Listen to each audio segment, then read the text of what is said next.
Vote ਦੇ ਲੈਣ ਆਪਣੇ, ਫਿਰ ਅਸੀਂ ਉਹਨਾਂ ਨੂੰ ਸਟੇਜ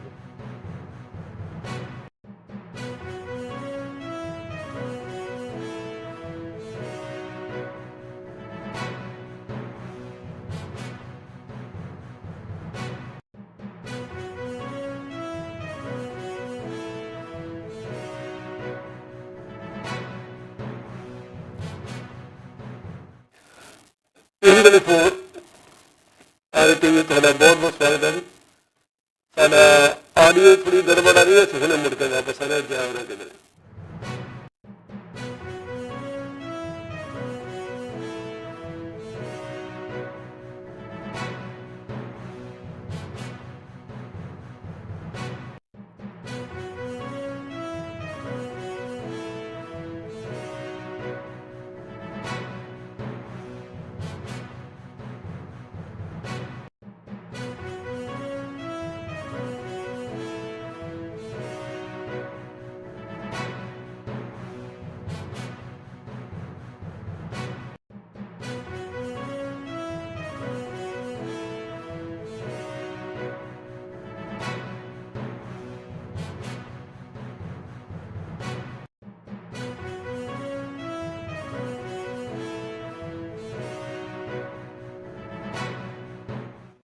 ਪੇਜ 24 IPTV ਤੁਹਾਡਾ ਬਹੁਤ ਬਹੁਤ ਸਵਾਗਤ ਹੈ ਜੀ। ਮਾਫੀ ਮੰਗਦੇ ਹਾਂ ਤੁਹਾਡੇ ਕੋਲੋਂ, ਸਾਡਾ ਥੋੜ੍ਹਾ ਜਿਹਾ ਆਡੀਓ ਗਲਿਚ ਆਨ ਕਰਕੇ ਸਾਨੂੰ ਇਹ ਪ੍ਰੋਗਰਾਮ ਰੀਸਟਾਰਟ ਕਰਨਾ ਪਿਆ।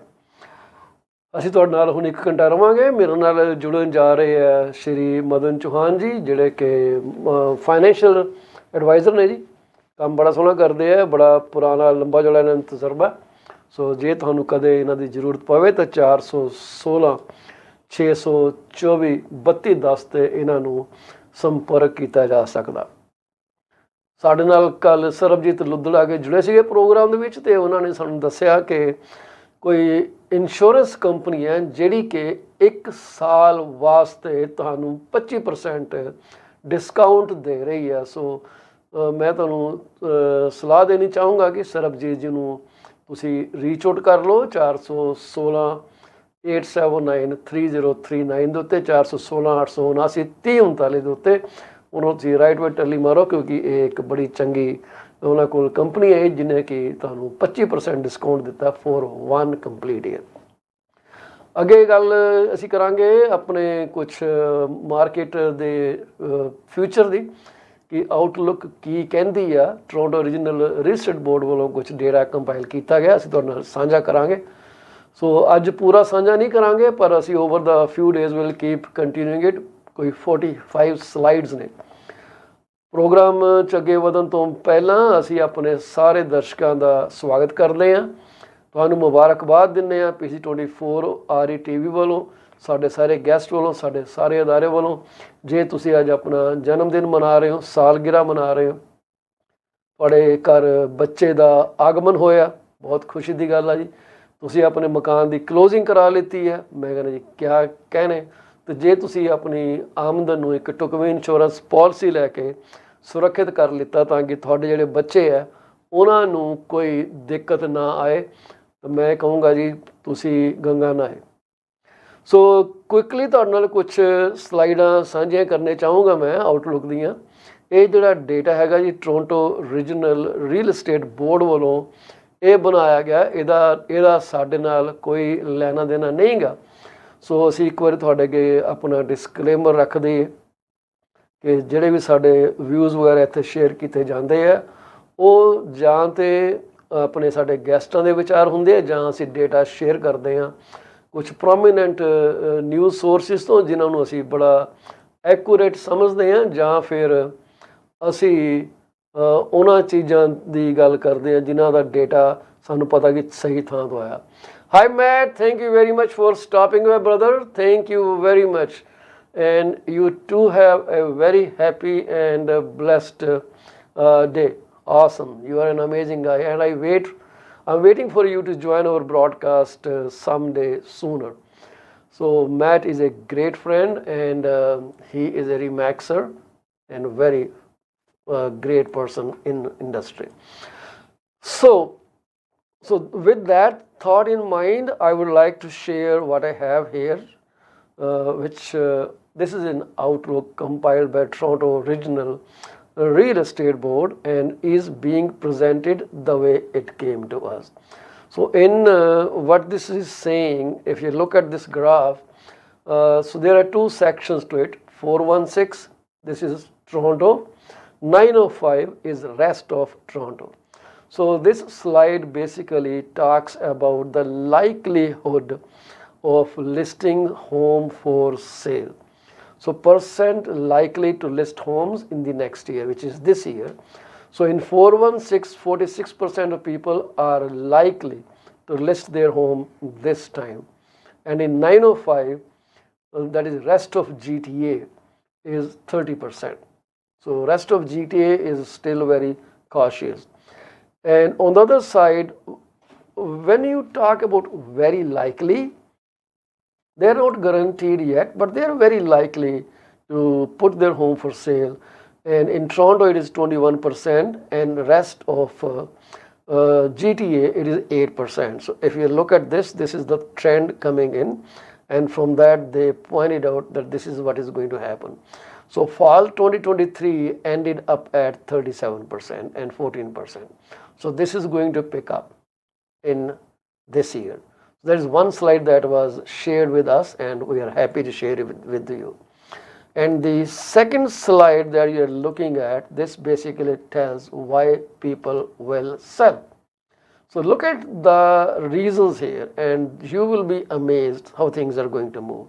So this data reflects data from the last year, fall 2023 and fall 2022. Want to move to a bigger house?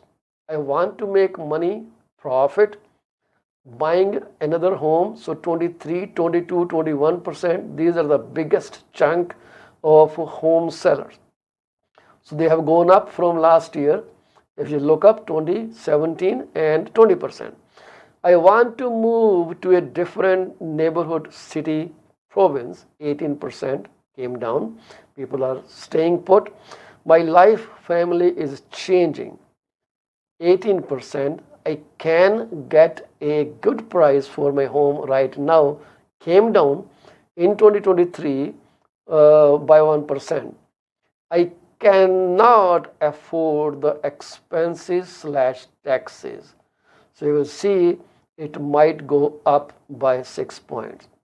And at the same time, another biggest item there is my mortgage is up for renewal, and I won't be able to afford an increase to my payment. So these two types of people are going to bring their houses on the market. Those who cannot afford expenses, taxes, and those who cannot afford the mortgage payments. So plus 4%, plus 6% is what is going to add up. And this was a survey by Ipsos Reid. They did the survey, and they are really, very right people for this job. They done so many surveys. You want to believe them? Fine. You don't want to believe them? I'm okay with that. So what will people do after selling homes? First, here's another. See the line, so it might go up by 9 points. So 67% was where it ended in 2023. And you look at those rental, 11% was as of projections where they will go, right? 10% who said they want to live with family for a while. Yep. Move to retirement, 7%. 5% have some other reasons to sell after the home sells. So this is different thing. So there's a lot of data that was drilled down by the Toronto Regional Real Estate Board. So TREB's housing outlook is basically telling you that in 2024, the listings will start increasing. So you look at the data, it is showing that they will be up in 2024. So this is phenomenal. So we are comparing the data with all the years from 1990. So TREB new listing outlook is coming down somewhere. If I try to compare it, close to 140,000 or slightly around that. This is what the listing outlook is. So let's see where it goes. Then coming next, the next slide that I have is about price outlook. What's going on with the price? ਕੀ ਹੋਊਗਾ price ਦੇ ਨਾਲ? ਤੇ ਅਸੀਂ ਦੇਖਾਂਗੇ ਕਿ ਜਿਹੜੀ ਅਗਲੀ slide ਹੈਗੀ ਆ ਉਹ ਪ੍ਰਾਈਸ ਬਾਰੇ ਗੱਲ ਕਰਦੀ ਹੈ। ਸੋ ਪ੍ਰਾਈਸ ਬਾਰੇ ਅਸੀਂ ਕੀ ਐਕਸਪੈਕਟ ਕਰ ਸਕਦੇ ਹਾਂ? ਸੋ total estimated purchase price of home among likely buyers. So total and first time home buyers. So total ਜਿਹੜਾ estimated price ਹੈਗਾ ਉਹ expect ਕੀਤਾ ਜਾ ਰਿਹਾ $941,946 ਤੇ ਦੂਸਰੇ ਪਾਸੇ about $903,318. So you see the graph is upward, it's slanting upward. So ਸਾਨੂੰ ਲੱਗਦਾ ਕਿ ਇਹਦੇ 'ਚ ਹੋਰ ਵਾਧਾ ਹੋਣ ਦੇ ਚਾਂਸਿਸ ਹੈਗੇ ਆ, ਠੀਕ ਹੈ ਜੀ, ਕਿਉਂਕਿ ਟ੍ਰੈਂਡ ਲਾਈਨ ਜਿਹੜੀ ਆ ਉੱਪਰ ਜਾ ਰਹੀ ਹੈ। ਫਾਲ 2021 ਫਾਲ 2022 ਦੇ ਵਿੱਚ ਫਲੈਟ ਆਈ ਸੀ, ਪਰ 22 ਤੋਂ ਬਾਅਦ it is on the upper curve, so it's going up. ਉਸ ਤੋਂ ਬਾਅਦ sales to new listing ratio ਬਾਰੇ ਅਸੀਂ ਕੀ ਕਹਿ ਸਕਦੇ ਹਾਂ? So you will look at this sales to new listing ratio and average price growth. The curve is again moving upward. So sales to new listing ratio is expected to go somewhere around 50 to 53%, while the prices may average go up. So you see the chart here, it says less than 5%. So I would put it around 4% price gains probably. There is no number to it, so एक rough estimate हैगा साढ़े कोल। So average price outlook ਜਿਹੜੀ ਹੈਗੀ ਆ, ਕੀਮਤਾਂ ਜਿਹੜੀਆਂ ਜਾਂ ਤਾਂ ਫਲੈਟ ਰਹਿਣਗੀਆਂ ਜਾਂ ਥੋੜੀਆਂ ਜੀਆਂ ਉੱਪਰ ਜਾਣ ਦੇ ਚਾਂਸਿਸ ਹੈਗੇ ਆ। So if you are looking at this, you see the yellow line, so it is slightly higher than 2023. So 4% ਦੇ ਆਸ-ਪਾਸ ਕੀਮਤਾਂ ਉੱਪਰ ਜਾ ਸਕਦੇ ਆ। So astronomical increases ਜਿਹੜੇ ਪਿੱਛੇ ਹੋ ਰਹੇ ਸੀਗੇ, we do not see that happening anymore, right? So confidence in affording mortgage payments, if they rose by 2%, all mortgage holders confident are by represented with dark blue line, and the other one is, I don't know what you call, which color is this, but anyways, greenish, bluish, whatever, teal. Oh yeah, it is teal color. So they are coming down, they are trending down. So 80% confidence from 93 in fall 2023. So people are expecting, they are coming down, that their trust in themselves being able to afford, if it goes up by 2%, is not that great. Let's see how things play out in the longer term. ਅਗਲੀ slide ਜਿਹੜੀ ਹੈਗੀ ਆ ਉਹਨਾਂ ਦੀ final thoughts ਹੈਗੇ ਆ, ਤੇ final thoughts ਅਸੀਂ ਉਦੋਂ ਤੁਹਾਡੇ ਨਾਲ ਸਾਂਝੇ ਕਰਾਂਗੇ ਜਦੋਂ ਅਸੀਂ ਪੂਰਾ ਡੇਟਾ ਤੁਹਾਡੇ ਨਾਲ ਗੱਲਬਾਤ ਕਰ ਸਕਾਂਗੇ। ਸੋ ਜਿਵੇਂ ਤੁਸੀਂ ਅੱਜ ਦੇਖਿਆ ਹੋਣਾ ਕਿ ਸਾਡਾ ਜਿਹੜਾ ਟਾਈਟਲ ਸੀਗਾ ਬ੍ਰੌਡਕਾਸਟ ਦਾ, ਉਹਦੇ 'ਤੇ ਅਸੀਂ ਲਿਖਿਆ ਸੀਗਾ ਕਿ soft landing and historical perspective ਕੀ ਹੈਗੇ ਆ। ਸੋ ਅਸੀਂ ਆਪਣੇ ਨਾਲ ਜੋੜਾਂਗੇ ਮਦਨ ਚੌਹਾਨ ਜੀ ਨੂੰ, ਉਹਨਾਂ ਦੇ ਨਾਲ ਗੱਲਬਾਤ ਕਰਾਂਗੇ। ਸਾਨੂੰ ਚੰਗਾ ਲੱਗਦਾ ਕਿ ਉਹ ਇੱਕ ਪਾਸੇ ਬੈਠੇ ਵੇਟ ਕਰਨ। ਸੋ ਮਦਨ ਚੌਹਾਨ ਜੀ ਪ੍ਰੋਗਰਾਮ 'ਚ ਆਏ ਤਾਂ ਸੀਗੇ, ਪਰ ਪਤਾ ਨਹੀਂ ਕਿੱਧਰ ਗਾਇਬ ਹੋ ਗਏ ਆ। So I do not see mister Chauhan. So mister Chauhan, if you are listening to this broadcast, please come back. So let me see where he vanished.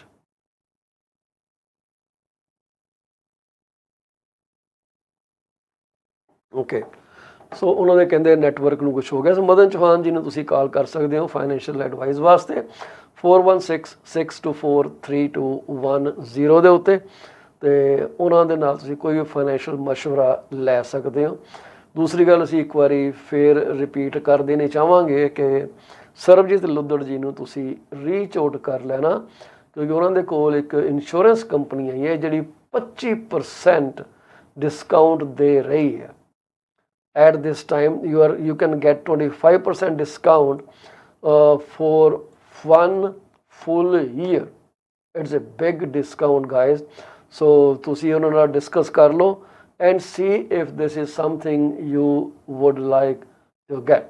1 ਸਾਲ ਦੀ ਜਿਹੜੀ ਤੁਹਾਡੀ ਇੰਸ਼ੋਰੈਂਸ ਹੈਗੀ ਆ ਉਹਦੀ ਪੇਮੈਂਟ ਤੇ 25% ਡਿਸਕਾਊਂਟ। ਸੋ ਸਰਬਜੀਤ ਲੁੱਧੜ ਦਾ ਫੋਨ ਜਿਹੜਾ ਹੈਗਾ 4168793039। ਸੋ ਗਿਵ ਹਰ ਏ ਕਾਲ। ਇਸ ਤੋਂ ਇਲਾਵਾ ਅੰਮ੍ਰਿਤਪਾਲ ਸੁਰਾ ਸਾਹਿਬ ਥੋੜ੍ਹੇ ਜਿਹੇ ਬਿਜ਼ੀ ਨੇ, ਮੇਰੀ ਅੱਜ ਉਹਨਾਂ ਨਾਲ ਗੱਲ ਹੋਈ ਆ। They will return very soon to this broadcast.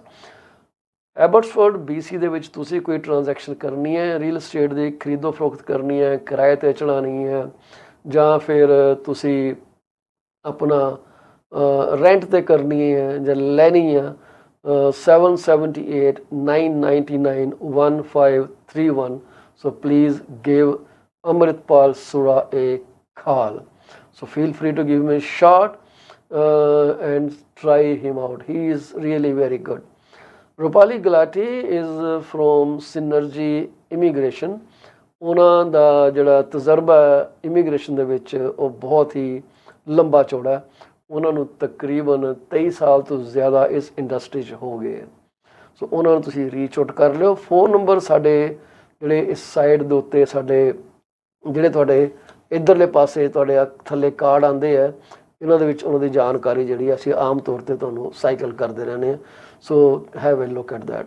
ਰੂਪਾਲੀ Gulati ji ਦਾ ਫੋਨ ਨੰਬਰ 4162680596, info@synergyimmigration.com। ਇਹ ਐਡਜੰਕਟ ਪ੍ਰੋਫੈਸਰ ਵੀ ਨੇ ਜੀ, ਇਮੀਗ੍ਰੇਸ਼ਨ ਲਾ ਪੜ੍ਹਾਉਂਦੇ ਆ ਕਿੰਗਸਟਨ ਯੂਨੀਵਰਸਿਟੀ 'ਚ, one of the premier university ਜਿਹੜੀ ਹੈਗੀ ਆ। ਐਡਮਿਸ਼ਨ ਮਿਲ ਜੇ ਤਾਂ ਬੱਚੇ ਆਪਣੇ ਨੂੰ ਬਹੁਤ ਹੀ ਕਾਬਲ ਸਮਝਦੇ ਕਿ ਯਾਰ ਸਾਨੂੰ ਐਡਮਿਸ਼ਨ ਮਿਲ ਗਈ। ਇਸ ਤੋਂ ਇਲਾਵਾ ਅਸੀਂ ਇੱਕ ਹੋਰ ਬਿਜ਼ਨਸ ਤੁਹਾਡੇ ਨਾਲ ਗੱਲ ਕਰਾਂਗੇ। GB tailor and dry cleaning company ਖੁੱਲ੍ਹੀ ਹੈ ਜੀ ਇੱਥੇ 8 ਯੂਨਿਟ ਨੰਬਰ 8 ਆ 85 ਕਾਟਰੇਲ ਬੁਲੇਵਾਰਡ ਬਰੈਂਪਟਨ ਓਨਟਾਰੀਓ ਦੇ ਵਿੱਚ। 9059131555 ਤੇ ਇਹਨਾਂ ਨੂੰ ਕਾਲ ਕਰ ਸਕਦੇ ਹੋ। ਇਹ ladies designer suits, alteration, men's suit alteration, groom and bridal outfit ਜਿਹੜੇ ਆ ਇਹ ਤੁਹਾਡੇ ਬਣਾ ਕੇ ਦਿੰਦੇ ਆ, ਬੜੇ ਅਫੋਰਡੇਬਲ ਹੈਗੇ। ਤੇ ਡਰਾਈ ਕਲੀਨਿੰਗ ਵਗੈਰਾ ਵਾਸਤੇ ਵੀ ਤੁਸੀਂ ਇਹਨਾਂ ਨੂੰ ਸੰਪਰਕ ਕਰ ਸਕਦੇ ਹੋ। ਚੌਹਾਨ ਸਾਹਿਬ ਦਾ ਕਿਧਰੇ ਸਾਡਾ ਨਾਲ ਕਨੈਕਸ਼ਨ ਜਿਹੜਾ ਟੁੱਟ ਗਿਆ, ਜਦੋਂ ਆਉਣਗੇ ਤਾਂ ਤੁਹਾਡੇ ਨਾਲ ਅਸੀਂ ਰੂਬਰੂ ਉਹਨਾਂ ਨੂੰ ਜ਼ਰੂਰ ਕਰਾਵਾਂਗੇ। So what history can tell us about soft landings and the pace of rate cuts that usually follow? Soft landing ਜਿਹੜੀ ਆ ਉਹ ਉਦੋਂ ਹੁੰਦੀ ਜਿਹਦੀ ਠਾਹ ਦੇ ਨਾਲ ਚੀਜ਼ ਨਹੀਂ ਵੱਜਦੀ। ਇਹ ਸਮਝ ਲਓ ਕਿ ਪੈਰਾਸ਼ੂਟ ਦੇ ਰਾਹੀਂ ਤੁਸੀਂ ਥੱਲੇ ਉਤਰਦੇ ਹੋ ਟੈਕਨੀਕਲੀ, ਠੀਕ ਹੈ ਨਾ ਜੀ। ਸੋ ਪੈਰਾਸ਼ੂਟ ਦੇ ਰਾਹੀਂ ਤੁਸੀਂ ਥੱਲੇ ਉਤਰਦੇ ਹੋ, ਸਾਨੂੰ ਸੱਟ ਨਹੀਂ ਲੱਗਦੀ। ਪਰ ਜੇ ਪੈਰਾਸ਼ੂਟ ਬੰਦ ਹੋ ਜਾਏ ਫਿਰ ਠਾਹ ਦੇ ਨਾਲ ਵੱਜਦੇ, ਉਹਨੂੰ ਕਹਿੰਦੇ ਕਰੈਸ਼ ਲੈਂਡਿੰਗ। ਸੋ ਅੱਜ ਕੱਲ੍ਹ ਗੱਲਾਂ ਹੋ ਰਹੀਆਂ ਸੌਫਟ ਲੈਂਡਿੰਗ ਦੀਆਂ। ਸੌਫਟ ਲੈਂਡਿੰਗ ਦੇ ਵਿੱਚ ਕਹਿੰਦੇ ਜਿਹੜੇ ਲੋਕੀ ਥੋੜ੍ਹਾ ਜਿਹਾ ਸਕੈਪਟੀਕਲ ਹੁੰਦੇ ਆ ਨਾ ਜੀ, ਉਹ ਬੜੇ ਦੇਰ ਤੋਂ ਇਹ ਬੈਂਕ ਆਫ ਕੈਨੇਡਾ ਨਾਲ ਸਵਾਲ ਕਰਦੇ ਰਹਿੰਦੇ ਆ ਕਿ ਭਾਈ ਇਹ ਹੋ ਕੀ ਰਿਹਾ, ਜਿਹੜਾ ਬੈਲੈਂਸ ਜਿਹੜਾ ਰਿਕੁਆਇਰਡ ਹੈਗਾ, ਕੀ ਤੂੰ ਇਹਦੇ 'ਚ ਇੰਨਾ ਕੁ ਬੈਲੈਂਸ ਮੇਨਟੇਨ ਕਰ ਸਕਦਾ ਕਿ ਇੱਕ ਸੌਫਟ ਲੈਂਡਿੰਗ ਹੋ ਜਾਵੇ, ਰਿਸੈਸ਼ਨ ਦੀ ਝਟਕਾ ਨਾ ਪਵੇ। ਜ਼ੋਰ ਕਾ ਝਟਕਾ ਧੀਰੇ ਸੇ ਲਗੇ ਵਾਲੀ ਗੱਲ ਆ। ਲਓ ਜੀ, ਚੌਹਾਨ ਸਾਹਿਬ ਪੂਰੇ ਜ਼ੋਰ ਸ਼ੋਰ ਨਾਲ ਸਾਡੇ ਪ੍ਰੋਗਰਾਮ 'ਚ ਹਾਜ਼ਰ ਹੋ ਗਏ ਆ। ਇਹਨਾਂ ਦੇ ਨਾਲ ਕੰਪਿਊਟਰ ਕੋਈ ਤੰਗ ਕਰ ਰਿਹਾ ਇਹਨਾਂ ਨੂੰ। ਸੋ ਅਸੀਂ ਕੰਪਿਊਟਰ ਨੂੰ ਕਹਾਂਗੇ ਕਿ ਜਦ ਤੱਕ ਚੌਹਾਨ ਸਾਹਿਬ ਸਾਡੇ ਨਾਲ ਜੁੜੇ ਆ, ਕਿਰਪਾ ਕਰਕੇ ਬਿਹੇਵ ਕਰੇ ਪ੍ਰੋਪਰ। ਚੌਹਾਨ ਸਾਹਿਬ ਪਤਾ ਨਹੀਂ ਤੁਸੀਂ ਅੱਜ ਨੀਲੇ ਨੀਲੇ ਕਿਉਂ ਲੱਗ ਰਹੇ ਹੋ, ਮੈਨੂੰ ਸਮਝ ਨਹੀਂ ਆ ਰਹੀ। नीले नीले अंबर पे चांद जब छाए, ऐसा कोई साथी हो, ऐसा कोई बेली हो, समथिंग लाइक दैट। तो चौहान साहब ਜਿਹੜੇ ਹੈ ਤੁਹਾਡੇ ਨਾਲ ਪਹਿਲੇ ਹੀ ਉਹਨਾਂ ਦੀ ਗੱਲ ਕਰ ਚੁੱਕੇ ਹਾਂ ਕਿ ਉਹ ਇੱਕ ਬੜਾ ਵਧੀਆ ਕੰਮ ਕਰਦੇ ਆ। ਉਪਰਾਲਾ ਉਹਨਾਂ ਦਾ ਹਮੇਸ਼ਾ ਹੁੰਦਾ ਕਿ ਐਜੂਕੇਟ ਕੀਤਾ ਜਾਵੇ ਦੁਨੀਆ ਨੂੰ, ਕਰਦੇ ਵੀ ਹੈਗੇ ਆ। So we are very proud to have him on our program every other day. Chauhan sahib give me a thumbs up whenever you are ready. So sceptics ਜਿਹੜੇ ਹੈਗੇ ਆ ਉਹ ਵੈਲਕਮ ਜੀ ਚੌਹਾਨ ਸਾਹਿਬ ਜੀ, ਆਏ ਪੈਰੀ ਪੈਨੇ ਤੁਹਾਡੇ। ਜਿੰਦੇ ਰਹੋ ਜੀ। ਥੈਂਕ ਯੂ ਸਰ ਜੀ। ਤੁਸੀਂ ਉਹ ਪਹਿਲੀ ਗੱਲ ਨਾ ਕਰਦੇ, ਦੂਦੋ ਫਲੋ ਪੂਤੋ ਨਾ ਹੋ, ਔਖਾ ਕੰਮ ਹੈ ਅੱਜ ਕੱਲ੍ਹ।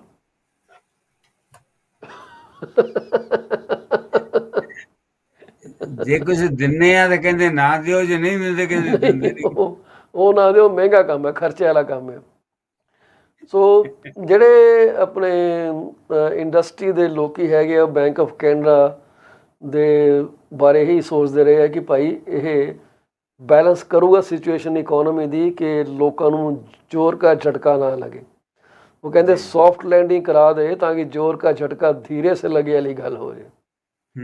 ਠੀਕ ਹੈ, ਤੇ ਉਹਦੀ ਜਿਹੜੀ ਗੱਲ ਹੈ ਕਿ ਇਕੋਨਮੀ ਸੌਫਟ ਲੈਂਡਿੰਗ ਕੀ ਹੁੰਦੀ ਹੈ ਬੇਸਿਕਲੀ, ਜਿਨ੍ਹਾਂ ਨੂੰ ਇਹਦੇ ਬਾਰੇ ਨਹੀਂ ਪਤਾ ਉਹਨਾਂ ਨੂੰ ਇੱਕ ਲਾਈਨ 'ਚ ਇਹ ਦੱਸਿਆ ਜਾ ਸਕਦਾ ਕਿ soft landing basically soft landing ਹੈ ਜੇ ਆਪਾਂ ਤੁਸੀਂ ਜਹਾਜ਼ 'ਚ ਟਰੈਵਲ ਕੀਤਾ ਆ, ਤੁਸੀਂ ਜਾਂ ਪਲੇਨ ਲੈਂਡ ਕਰਦਾ ਆ, ਇੱਕ ਉਹ ਲੈਂਡ ਕਰਦਾ ਹੈ ਬੜੇ ਆਰਾਮ ਨਾਲ, ਪਤਾ ਵੀ ਨਹੀਂ ਲੱਗਦਾ ਕਿ ਲੈਂਡ ਹੋ ਗਿਆ।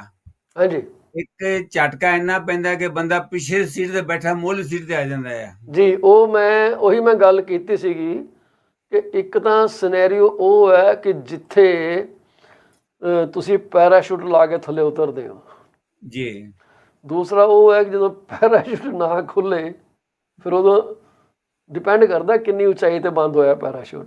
ਰਾਈਟ, ਨਹੀਂ ਤੁਹਾਡੀ ਗੱਲ ਸਹੀ ਆ ਜੀ। So it is a scenario where economy slows just enough to curb inflation without tumbling into a recession। ਮੇਰੇ ਖਿਆਲ ਹਾਲੇ ਤੱਕ ਤੇ ਬੜਾ ਸੋਹਣਾ ਮੇਨਟੇਨ ਕੀਤਾ ਜਾ ਰਿਹਾ। ਇੰਨਾ ਜ਼ੋਰ ਦੀ ਝਟਕਾ ਲੋਕਾਂ ਨੂੰ ਪਿਆ ਨਹੀਂ ਗਾ, ਲੋਕੀ ਹਲੇ ਵੀ ਆਊਟਸਾਈਡ ਜਾ ਕੇ ਖਾ ਰਹੇ ਆ, ਪੀ ਰਹੇ ਆ, ਸ਼ਾਪਿੰਗ ਚੱਲ ਰਹੀ ਹੈ। ਸੋ ਬਲੈਕ ਫਰਾਈਡੇ ਤੇ ਪਤਾ ਨਹੀਂ ਕਿਹੜੇ ਕਿਹੜੇ ਫਰਾਈਡੇ ਆਏ ਆ ਪਿੱਛੇ ਜੇ, ਲੋਕਾਂ ਨੇ ਸ਼ਾਪਿੰਗਾਂ ਕੀਤੀਆਂ, ਮਾਰਕੀਟ ਬਿਜ਼ੀ ਰਹੀ ਹੈ। ਸੋ ਥੋੜ੍ਹਾ ਜਿਹਾ ਇਹਨਾਂ ਕਿ ਇਹਨੂੰ ਤਾਂ ਪਿਆ, ਡਿਪੈਂਡ ਕਰਦਾ ਤੁਸੀਂ ਕਿਹੜੇ ਪ੍ਰੋਫੈਸ਼ਨ 'ਚ ਹੈਗੇ ਹੋ। ਸੋ ਕਹਿੰਦੇ ਆ ਕਿ Canada has so far managed to avoid the dreaded R word. R word ਹੈਗਾ ਰਿਸੈਸ਼ਨ ਵਰਡ। ਸੋ ਜਿਹਨੂੰ ਕਿ ਕਹਿੰਦੇ ਆ ਕਿ ਜੇ ਲਗਾਤਾਰ 2 ਕੁਆਰਟਰ ਜਿਹੜੇ ਇੱਕ ਦੇ ਪਿੱਛੇ ਆਉਂਦੇ ਆ, ਵਨ ਆਫਟਰ ਦਾ ਅਦਰ, ਉਹਨਾਂ ਦੇ ਵਿੱਚ ਨੈਗੇਟਿਵ GDP ਗਰੋਥ ਹੋਏ 2 ਵਾਰੀ 2 ਕੁਆਰਟਰ ਦੇ ਵਿੱਚ, ਉਹਨੂੰ ਇਹ ਅਨਾਊਂਸ ਕਰ ਦਿੰਦੇ ਆ ਕਿ ਜੀ ਇਹ ਰਿਸੈਸ਼ਨ ਆ ਗਈ ਹੈ।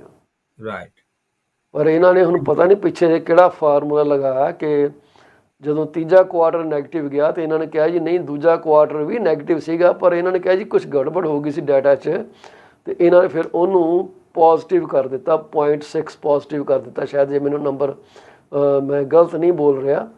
ਤੇ ਲੋਕਾਂ ਨੇ ਤਾਂ ਬੜਾ ਕਿਹਾ ਸੀਗਾ ਕਿ R word basically is not a recession these days, it is revision of data. ਬਹੁਤ ਜੀ ਇੱਕ ਚੀਜ਼ ਹੋ ਰਿਹਾ, ਦੇਖੋ ਜਿਹੜਾ ਆਪਾਂ ਗੱਲ ਕਰਦੇ ਹਾਂ ਰਿਸੈਸ਼ਨ ਦੀ, ਅਗਰ ਤੁਸੀਂ ਸੋਚ ਕੇ ਦੇਖੋ ਮਾੜਾ ਜਿਹਾ, ਆਪਾਂ ਫਿਰ ਕਾਮਨ ਸੈਂਸ ਦੀ ਗੱਲ ਕਰਦੇ ਹਾਂ, ਆਪਾਂ ਹਮੇਸ਼ਾ ਕਾਮਨ ਸੈਂਸ ਦੀ ਗੱਲ ਕਰਦੇ ਹਾਂ। ਜੇ ਤੁਹਾਡੇ ਕੋਲ ਜੌਬ ਹੈ ਨਹੀਂ ਗੀ, ਤੁਹਾਡੀ ਕੋਈ ਇਨਕਮ ਹੈ ਨਹੀਂ ਗੀ, ਤੁਹਾਡੇ ਲਈ ਹਰ ਵੇਲੇ ਰਿਸੈਸ਼ਨ ਹੈ। ਜੇ ਤੁਹਾਡੇ ਕੋਲ ਕੰਮ ਹੈਗਾ, ਜੌਬ ਹੈਗੀ, ਤੁਹਾਡਾ ਰਿਸੈਸ਼ਨ ਵਿੱਚ ਵੀ ਰਿਸੈਸ਼ਨ ਨਹੀਂ ਹੈਗਾ ਤੁਹਾਡੇ ਕੋਲ। 100% ਸਹੀ ਗੱਲ ਹੈ ਜੀ, ਇੱਦਾਂ ਹੀ ਹੁੰਦਾ। ਸੋ ਇਹ ਜਿਹੜੀ ਗੱਲ ਕਹਿੰਦੀ ਹੈ ਰਿਸੈਸ਼ਨ, ਇਹ ਕਿਸੇ ਬੰਦੇ ਲਈ ਵੀ, ਇੰਡੀਵਿਜੂਅਲ ਵੀ ਆ ਤੇ ਗਰੁੱਪ ਵੀ ਹੈਗਾ ਆ। ਗਰੁੱਪ ਮੀਨ ਜਿੱਦਾਂ ਕੰਟਰੀ ਹੈ, ਗਵਰਨਮੈਂਟ ਕਹਿੰਦੀ ਹੈ ਰਿਸੈਸ਼ਨ ਆ ਜੀ। ਜਿਹੜੇ ਰਿਸੈਸ਼ਨ ਕਹਿੰਦੇ ਆ ਮਤਲਬ ਸਾਡੀ ਜਿਹੜੀ ਆ ਆਮਦਨ ਘੱਟ ਤੇ ਖਰਚਾ ਜ਼ਿਆਦਾ ਜੀ। ਰਾਈਟ, ਜਿੱਦਾਂ ਤੁਸੀਂ ਕੱਲ ਕਹਿੰਦੇ ਸੀ ਆਮਦਨੀ 8 ਨਹੀਂ ਖਰਚਾ ਰੁਪਈਆ ਜੀ। ਤੇ ਜੇ ਤੁਹਾਡੇ ਆਪਣੇ ਘਰ 'ਚ ਇੰਡੀਵਿਜੂਅਲ ਤੁਹਾਡੇ ਕੋਲ ਤੁਹਾਡੇ ਇਹੀ ਹਾਲ ਹੈ ਤਾਂ ਤੁਹਾਡੀ ਹਰ ਵੇਲੇ ਰਿਸੈਸ਼ਨ ਆ ਜੀ। ਬਿਲਕੁਲ ਸਹੀ ਗੱਲ ਹੈ ਜੀ। ਦੈਟਸ ਬੇਸਿਕ ਸਿੰਪਲ ਟਰਮ ਦੇ ਵਿੱਚ ਜਿਹੜੀ ਆਪਾਂ ਗੱਲ ਕੀਤੀ ਸੌਫਟ ਲੈਂਡਿੰਗ ਦੀ, ਔਰ ਇਹੀ ਆ ਕਿ ਤੁਹਾਨੂੰ ਇੱਕਦਮ ਸਿੱਟਣਾ ਜ਼ਮੀਨ ਤੇ ਜਾਂ ਹੌਲੀ ਹੌਲੀ ਉਤਾਰਨਾ, ਵੀ ਤੂੰ ਪੈਰ ਲਾ ਕੇ ਖੜਾ ਹੋ ਜਾ ਪਹਿਲਾਂ ਫਿਰ ਬਹਿ ਜਾਏ। ਬਿਲਕੁਲ ਸਹੀ ਗੱਲ ਹੈ। ਸੋ ਬੇਸਿਕਲੀ ਕਹਿੰਦੇ ਕਿ ਕੈਨੇਡਾ ਦੇ ਵਿੱਚ ਸੌਫਟ ਲੈਂਡਿੰਗਸ ਜਿਹੜੀਆਂ ਨੇ ਕੋਈ ਇੰਨੀਆਂ ਰੇਅਰ ਨਹੀਂ ਗਈਆਂ ਜਿੰਨੀਆਂ ਕਿ ਲੋਕੀ ਸ਼ਾਇਦ ਸੋਚ ਰਹੇ ਹਨ। ਇਹ ਮੈਨੇਜ ਕਰ ਲੈਂਦੇ ਆ।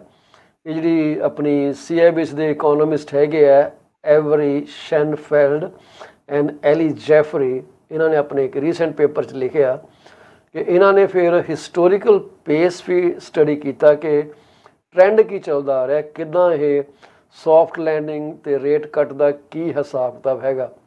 ਠੀਕ ਹੈ ਜੀ। ਸੋ ਉਹਦੇ ਬਾਰੇ ਇਹਨਾਂ ਨੇ ਕੋਈ ਚਾਰਟ ਦਿੱਤਾ ਕਿ ਮੈਮਰੀਜ਼ ਇੰਨੀਆਂ ਜਿਹੜੀਆਂ ਨੇ ਹੈਗੀਆਂ ਨੇ ਸਾਡੇ ਕੋਲ ਮੈਮਰੀਜ਼, ਉਹ ਕਹਿੰਦੇ ਅਸੀਂ ਸਾਂਝੀਆਂ ਜ਼ਰੂਰ ਕਰਨੀ ਚਾਹਾਂਗੇ ਕਿ ਇਹ ਮੈਮਰੀਜ਼ ਹੈ ਕਿ ਬੇਸਿਕਲੀ ਦੇ ਆਰ ਫਿਕਲ, ਜਿਹਨੂੰ ਕਹਿੰਦੇ ਆ ਕਿ ਬਹੁਤ ਤੇਜ਼ੀ ਨਾਲ ਬਦਲਦੀਆਂ ਨੇ, ਖਾਸ ਕਰਕੇ ਜਿਵੇਂ ਇੰਟਰਸਟ ਰੇਟ ਇੱਕਦਮ ਫਲਕਚੁਏਟ ਕਰਦਾ, ਫਿਕਲ ਹੈਗੇ। ਸੋ ਟਿਪੀਕਲੀ ਰਿਕਾਲ ਕਰ ਸਕਦਾ most dramatic economic turning points ਨੂੰ ਜੇ ਤੁਸੀਂ ਕੰਸੀਡਰ ਕਰਕੇ ਚੱਲਦੇ ਹੋ, ਤੇ ਫਿਰ ਦੇਖਦੇ ਹੋ ਕਿ ਕਿੱਦਾਂ ਡੇਟਾ ਉਹਨੇ ਟਰਮੋਇਲ ਘੱਟ ਕੀਤਾ ਕਿ ਜ਼ਿਆਦਾ ਕੀਤਾ ਟਰਮੋਇਲ। ਸੋ ਉਹਦੇ 'ਤੇ ਇਹਨਾਂ ਨੇ ਕੁਝ ਡੇਟਾ ਜਿਹੜਾ ਉਸ ਇੱਥੇ ਚਾਰਟ ਜਿਹਾ ਬਣਾ ਕੇ ਦਿੱਤਾ। ਆਈ ਵਿਸ਼ ਆਈ ਕੁਡ ਸ਼ੇਅਰ ਇਟ, ਪਰ ਨਹੀਂ ਕੀਤਾ ਜਾਣਾ ਇਸ ਟਾਈਮ ਦੇ ਉੱਤੇ।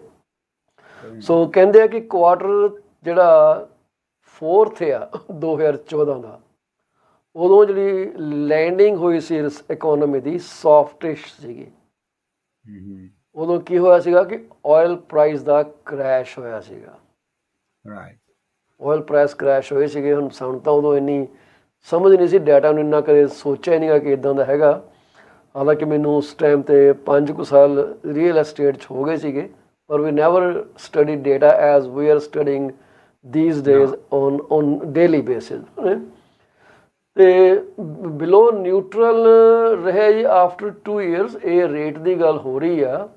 ਉਸ ਤੋਂ ਬਾਅਦ ਕਹਿੰਦੇ ਜੀ ਇਨਫਲੇਸ਼ਨ ਆਫਟਰ 2 years ਬੜੀ ਲੋਅਰ ਰਹੀ ਆ, ਕੰਟਰੋਲ ਰਹੀ ਆ।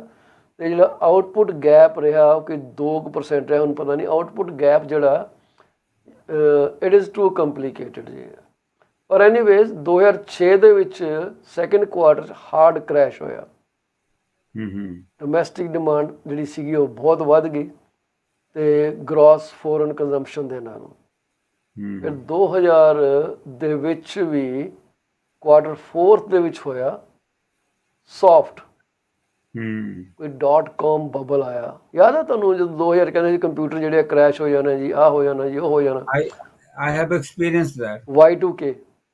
ਹਾਂਜੀ, ਮੈਂ ਉਹਦੇ ਵਿੱਚ ਕਲੌਕ ਨਹੀਂ ਕੰਮ ਕਰਦੇ ਸੀਗੇ, ਉਹਦੇ ਸਿਸਟਮ ਸੀਗਾ ਉਹ 2000 ਤੋਂ ਉੱਪਰ ਸੈੱਟ ਨਹੀਂ ਸੀ ਕੀਤਾ ਗਿਆ ਡੇਟਾ ਕੈਲਕੂਲੇਟ ਕਰਨ ਲਈ, ਉਹ 0 ਆ ਜਾਂਦੇ ਪਿੱਛੇ। ਉਸ ਤੋਂ ਬਾਅਦ ਉਹਨੇ ਬੈਂਕਾਂ ਦਾ ਬੜਾ ਸਤਿਆਨਾਸ਼ ਕੀਤਾ ਕਿਉਂਕਿ ਸਾਰੀਆਂ ਟ੍ਰਾਂਜੈਕਸ਼ਨਾਂ ਜਿਹੜੀਆਂ 0 ਤੇ ਆ ਗਈਆਂ।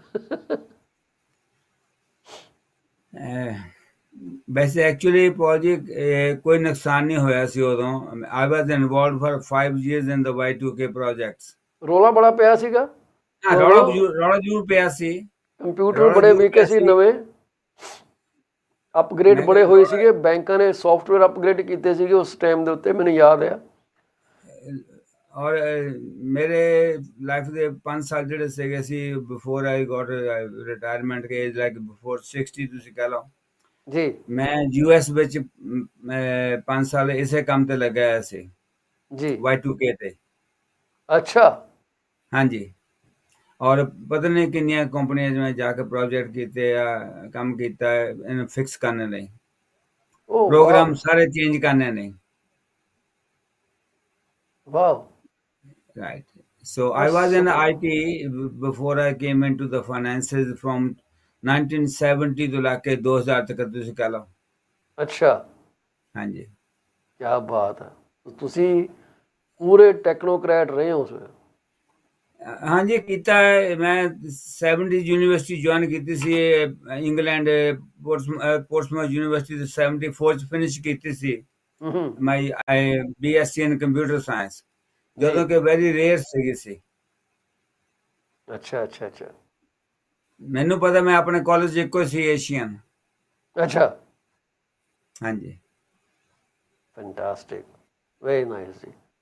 ਦਿਸ ਇਜ਼ ਗੁੱਡ ਟੂ ਨੋ ਜੀ, ਤੁਹਾਡਾ ਕੋਲ ਕੰਪਿਊਟਿੰਗ ਸਕਿੱਲ ਹੈਗਾ ਤੇ ਇਟਸ ਫੈਂਟਾਸਟਿਕ, ਦੈਟਸ ਅਮੇਜ਼ਿੰਗ ਜੀ।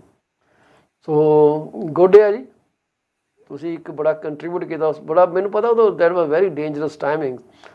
ਤੇ we would every day be listening to these things ਕਿ ਜੀ ਆਹ ਹੋ ਗਿਆ ਜੀ, ਆਹ ਹੋ ਗਿਆ। ਮੈਨੂੰ ਪਤਾ Y2K ਤਾਂ ਐਵਰੀਵੇਅਰ ਸੀਗਾ। ਅਤੇ ਤੁਸੀਂ ਯਕੀਨ ਮੰਨਿਓ ਪੰਜਾਬ ਨੈਸ਼ਨਲ ਬੈਂਕ ਸਾਡਾ ਅਕਾਊਂਟ ਹੁੰਦਾ ਸੀਗਾ ਅਤੇ ਉਹਨਾਂ ਨੇ ਸਾਰੇ ਰੈਕਡ ਪ੍ਰਿੰਟ ਕਰ ਲਏ ਸੀਗੇ ਕਿ ਇਨ ਕੇਸ ਕੁਛ ਹੋ ਜਾਏ, ਕਿਉਂ ਕਹਿੰਦੇ ਜੀ ਕੰਪਿਊਟਰ ਕਰੈਸ਼ ਹੋ ਜਾਣੇ, ਇਹ ਡਰ ਪੈ ਗਿਆ ਸੀਗਾ ਅਤੇ ਉਹ ਡੇਟਾ ਚੱਕਰ ਪੈ ਗਿਆ ਸੀਗਾ, ਕੁਛ ਇਹੋ ਜਿਹਾ ਹਿਸਾਬ ਕਿਤਾਬ ਹੋ ਗਿਆ ਸੀਗਾ। ਇਸ ਕਰਕੇ ਚਲੋ Y2K ਇਜ਼ ਓਵਰ। ਹੁਣ ਪਤਾ ਨਹੀਂ ਕਿਹੜਾ Y3K ਆ ਜਾਊ ਕਿਸੇ ਨਾ ਕਿਸੇ ਦਿਨ, ਉਹਦੀ ਵੇਟ ਕਰਾਂਗੇ ਆਪਾਂ। ਹੁਣ ਬਾਈ 100K ਤੱਕ ਕੋਈ ਪ੍ਰੋਬਲਮ ਨਹੀਂ ਹੋਣੀ। ਅੱਛਾ, ਚਲੋ ਠੀਕ ਹੈ। That is fantastic. ਉਹ ਕਹਿੰਦੇ ਆ ਜਿਹੜੇ ਸੌਫਟ ਲੈਂਡਿੰਗਸ ਨੇ typically leads to a soft and gradual pace of rate cuts। ਇੱਕਦਮ ਨਹੀਂ ਮਤਲਬ ਰੇਟ ਘਟਾਏ ਜਾਂਦੇ, ਹੌਲੀ ਹੌਲੀ ਘਟਦੇ ਆ। ਲੋਕੀ ਹੁਣ ਇਹ ਨਾ ਐਕਸਪੈਕਟ ਕਰ ਲੈਣ ਕਿ ਜੀ 18 ਦਿਨ ਜਿਹੜੇ ਆ ਜੂਨ ਦੇ ਵਿੱਚ ਸਿੱਧਾ 1% ਦਾ ਫਰਕ ਪੈ ਜਾਣਾ, ਨਹੀਂ ਪੈਣ ਲੱਗਾ। ਰੇਟ ਜਿਹੜੇ ਆ ਐਲੀਵੇਟਰ ਲੈ ਕੇ ਤਾਂ ਚੜ੍ਹਦੇ ਆ ਤੇ ਪੌੜੀਆਂ ਰਾਹੀਂ ਹੌਲੀ ਹੌਲੀ ਥੱਲੇ ਆਉਂਦੇ ਆ, ਇੱਕ ਪੌੜੀ। ਉਹਨਾਂ ਨੇ 8 ਪੌੜੀਆਂ ਉਤਰਨਾ ਤਾਂ ਮਸਾਂ 1% ਜਾਂ 1.25% ਥੱਲੇ ਆਉਣਾ। ਰਾਈਟ, ਠੀਕ ਹੈ ਨਾ ਜੀ। ਦੇਖੋ ਉਹਦੇ ਦੋ ਰੀਜ਼ਨ ਹੈ ਅਪੋਲੋਜੀ ਕਿਸੇ ਚੀਜ਼ ਦਾ ਵੀ। ਤੁਸੀਂ ਸੌਫਟ ਲੈਂਡਿੰਗ ਨੂੰ ਕਹਿ ਲਓ ਜਾਂ ਗ੍ਰੈਜੂਅਲ ਕਹਿ ਲਓ ਜੀ। ਇੱਕਦਮ ਦਾ ਜਿਹੜਾ ਝਟਕਾ ਆ ਹਮੇਸ਼ਾ ਹੀ ਇਨਸਾਨ ਨੂੰ ਖਰਾਬ ਕਰਦਾ ਆ। ਜੀ ਹੁਣ ਤੁਸੀਂ ਤੁਰੇ ਜਾਂਦੇ ਆ, ਤੁਹਾਨੂੰ ਇੱਕਦਮ ਝਟਕਾ ਲੱਗੇ, ਤੁਹਾਡੀ ਗਰਦਨ ਜਿਹੜੀ ਉਹ ਬ੍ਰੇਕ ਹੋ ਸਕਦੀ ਆ। ਜਿੱਦਾਂ ਆਪਾਂ ਨੂੰ ਕਾਰ 'ਚ ਕਹਿੰਦੇ ਐਕਸੀਡੈਂਟ ਹੁੰਦਾ, ਝਟਕਾ ਲੱਗਦਾ, ਸਾਡੀ ਕਾਰ ਦੇ ਪਿੱਛੇ ਅਗਰ ਸਟਾਪਰ ਨਾ ਲੱਗਾ ਹੋਵੇ ਹੈਡ ਦੇ ਤਾਂ ਸਰ ਉਹ ਬੜਾ ਸਾਡੀ ਗਰਦਨ ਡੇਂਜਰਸ ਆ। ਬ੍ਰੇਕ ਹੋ ਸਕਦੀ ਆ। ਦੈਟ ਇਜ਼ ਜੇ ਸਾਡੀ ਡੇਂਜਰਸ। ਬੈਲਟ ਨਾ ਹੋਵੇ ਤਾਂ ਸਾਡਾ ਮੂੰਹ ਜਾ ਕੇ ਮੋਰੇ ਸਟੀਅਰਿੰਗ ਵੀਲ ਤੇ ਜਾਂ ਡੈਸ਼ਬੋਰਡ ਤੇ ਲੱਗੂਗਾ। ਇਹ ਐਬਸੋਲਿਊਟਲੀ। ਜਿਹੜੇ ਸਟੀਅਰਿੰਗ ਵੀਲ ਤੇ ਆ ਜਾਂ ਸੀਟ ਬੈਲਟ ਆ ਜਾਂ ਸਾਡੇ ਨੈਕ ਦੇ ਪਿੱਛੇ ਲਾਇਆ, this is for soft landing. ਜੀ ਜੀ ਤੇ ਤੁਹਾਨੂੰ ਜਿਹੜੀ ਆ ਪੇਨ ਘੱਟ ਹੋਵੇ, ਦੁੱਖ ਘੱਟ ਹੋਵੇ। ਤੋਂ ਜਿਹੜੇ ਇਹ ਵਰਡ ਯੂਜ਼ ਕੀਤੇ ਜਾਂਦੇ ਆ ਜਾਂ ਇਹ ਪ੍ਰੋਸੈਸ ਕੀਤਾ ਜਾਂਦਾ ਆ, ਇਹ ਵੀ ਇਸੇ ਕਰਕੇ ਆ ਕਿ ਸਾਡੀ ਇਨਸਾਨੀਅਤ ਨੂੰ ਜਾਂ ਸਾਡੇ ਜਿਹੜੇ ਪਬਲਿਕ ਆ, ਜਿਹੜੇ ਲੋਕ ਆ, ਉਹਨਾਂ ਨੂੰ ਇੱਕਦਮ ਝਟਕਾ ਨਾ ਪਵੇ। ਜੀ ਹੁਣ ਇੱਕਦਮ ਕਿਸੇ ਲਈ 2% ਤੋਂ 5% ਰੇਟ ਵਧਾ ਦੇਣਾ ਤਾਂ ਸਾਰੀ ਦੁਨੀਆ ਹਿਲ ਜਾਏਗੀ। ਤੇ ਜੇ ਤੁਸੀਂ ਉਹਨੂੰ ਗ੍ਰੈਜੂਅਲ ਕਰ ਰਹੇ ਆ, they making use to it slowly. ਜੀ ਕਿਉਂਕਿ ਤੁਹਾਨੂੰ ਯੂਜ਼ ਟੂ ਕਰ ਰਿਹਾ ਸਲੋਲੀ ਤੇ ਤੁਸੀਂ ਆਪਣੇ ਜਿਹੜੇ ਇਨਕਮ ਖਰਚੇ ਆ ਜਾਂ ਹੋਰ ਕੁਝ ਉਹਨੂੰ ਵੀ ਉਹਦੇ ਮੁਤਾਬਕ ਸਲੋਲੀ ਚੇਂਜ ਕਰ ਰਹੇ ਆ ਜਾਂ ਵਧਾ ਰਹੇ ਜਾਂ ਘਟਾ ਰਹੇ ਆ। ਜੀ ਬਿਲਕੁਲ ਸਹੀ ਗੱਲ ਹੈ। ਸੋ ਸੌਫਟ ਲੈਂਡ ਦਾ ਮਤਲਬ ਇਹ ਹੀ ਆ ਕਿ ਤੁਹਾਨੂੰ ਜ਼ਿਆਦਾ ਤਕਲੀਫ ਨਾ ਹੋਵੇ। ਤਕਲੀਫ ਤਾਂ ਹੋਣੀ ਆ ਪਰ ਜ਼ਿਆਦਾ ਨਾ ਹੋਵੇ। ਤਕਲੀਫ ਤੇ ਹੋਣੀ ਆ ਪਰ ਜ਼ਿਆਦਾ ਨਾ ਹੋਵੇ। ਉਹ ਕਹਿੰਦੇ ਆ ਕਿ ਅੱਜ ਕੱਲ੍ਹ ਦੇ ਕੰਟੈਕਸਟ ਦੇ ਵਿੱਚ ਇਹ ਕਿੱਦਾਂ ਅਪਲਾਈ ਕਰਦੀ ਆ।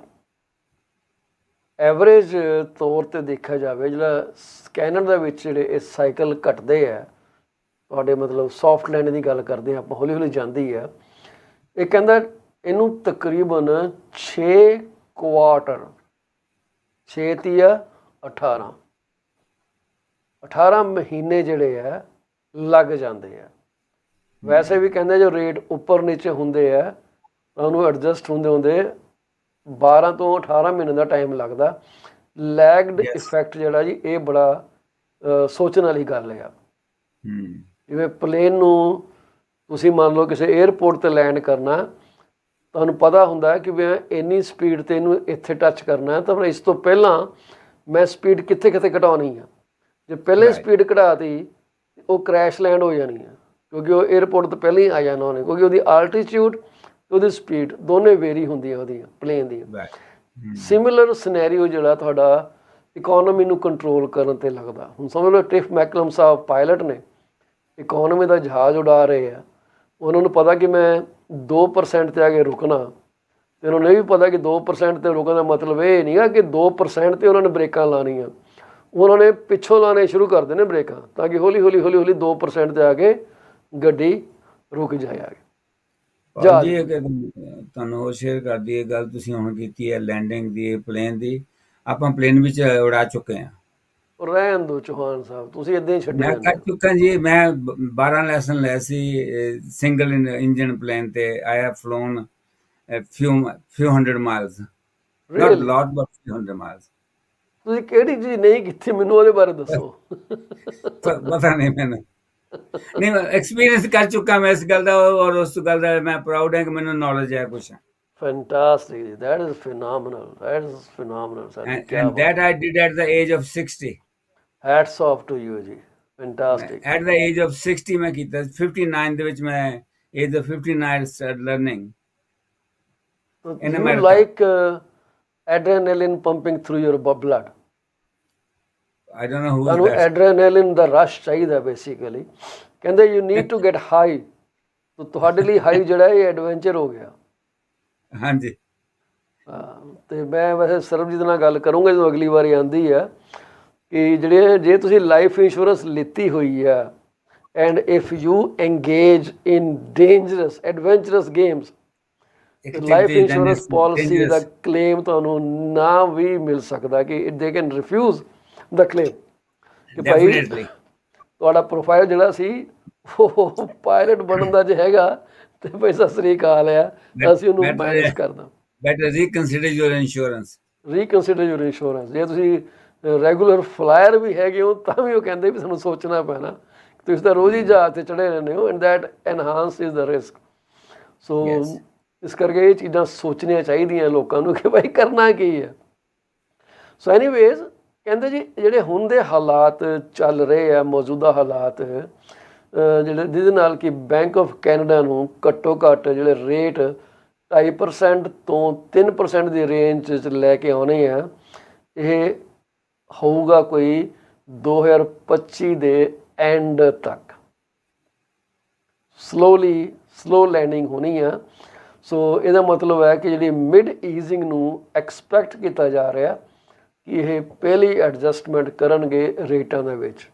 ਯਕੀਨ ਮੰਨਿਓ ਲੋਕਾਂ ਨੂੰ ਬੜਾ ਸੁੱਖ ਦਾ ਸਾਹ ਆਉਣਾ ਉਹਦੇ ਨਾਲ। ਪਰ ਬਾਬੂ ਜੀ 2025 ਚ ਹੋਰ ਕੀ ਹੋਣਾ ਆ?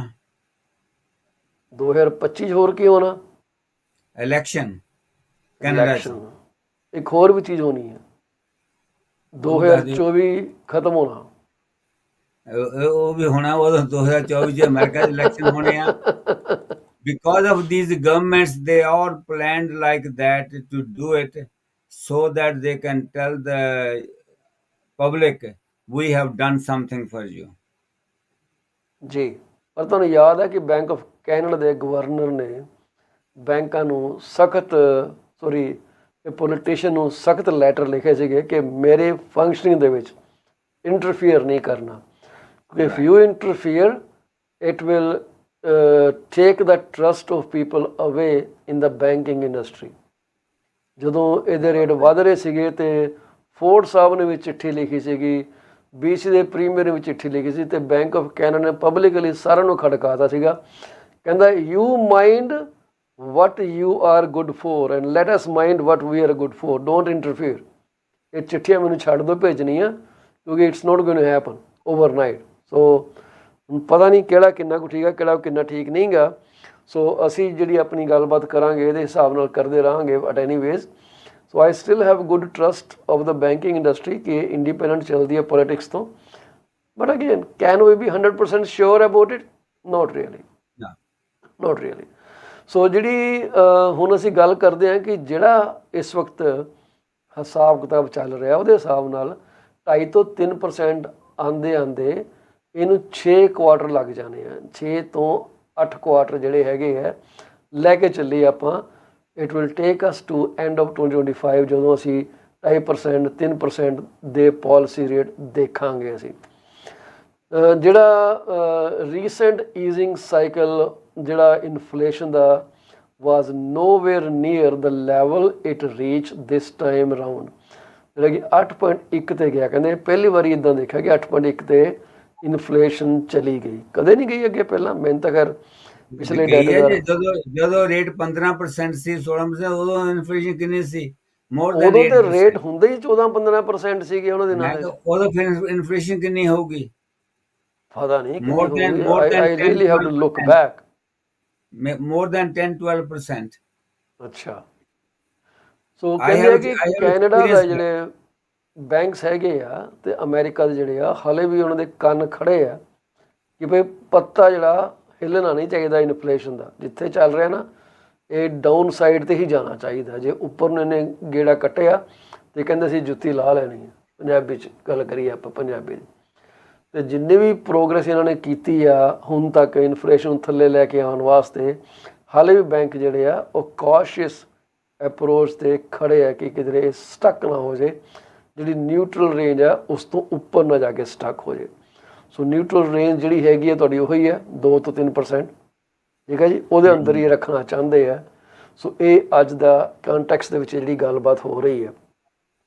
ਸੋ CIBC ਇਕੋਨੋਮਿਸਟ ਕਹਿ ਰਹੇ ਆ ਕਿ ਜੀ ਜਿਹੜਾ ਸੈਂਟਰਲ ਬੈਂਕਸ ਉਹ ਰੇਟ ਦਾ ਕੱਟ ਜਿਹੜਾ ਉਹ ਇਨਕਰੀਜ਼ ਵੀ ਕਰ ਸਕਦੇ ਆ, ਤਾਂ ਕਿ ਜਿਹੜੀ ਡਿਮਾਂਡ ਇੰਨੀ ਘਟ ਗਈ ਆ ਉਹਨੂੰ ਥੋੜ੍ਹਾ ਜਿਹਾ ਉੱਪਰ ਲੈ ਕੇ ਆਉਣ। ਸੋ ਇਹ ਐਡਜਸਟਮੈਂਟਾਂ ਜਿਹੜੀ ਹੈ ਨਾ ਜੀ, ਥਰੋਟਲ ਉੱਪਰ ਕਰ ਦਿਓ, ਥਰੋਟਲ ਥੱਲੇ ਕਰ ਦਿਓ।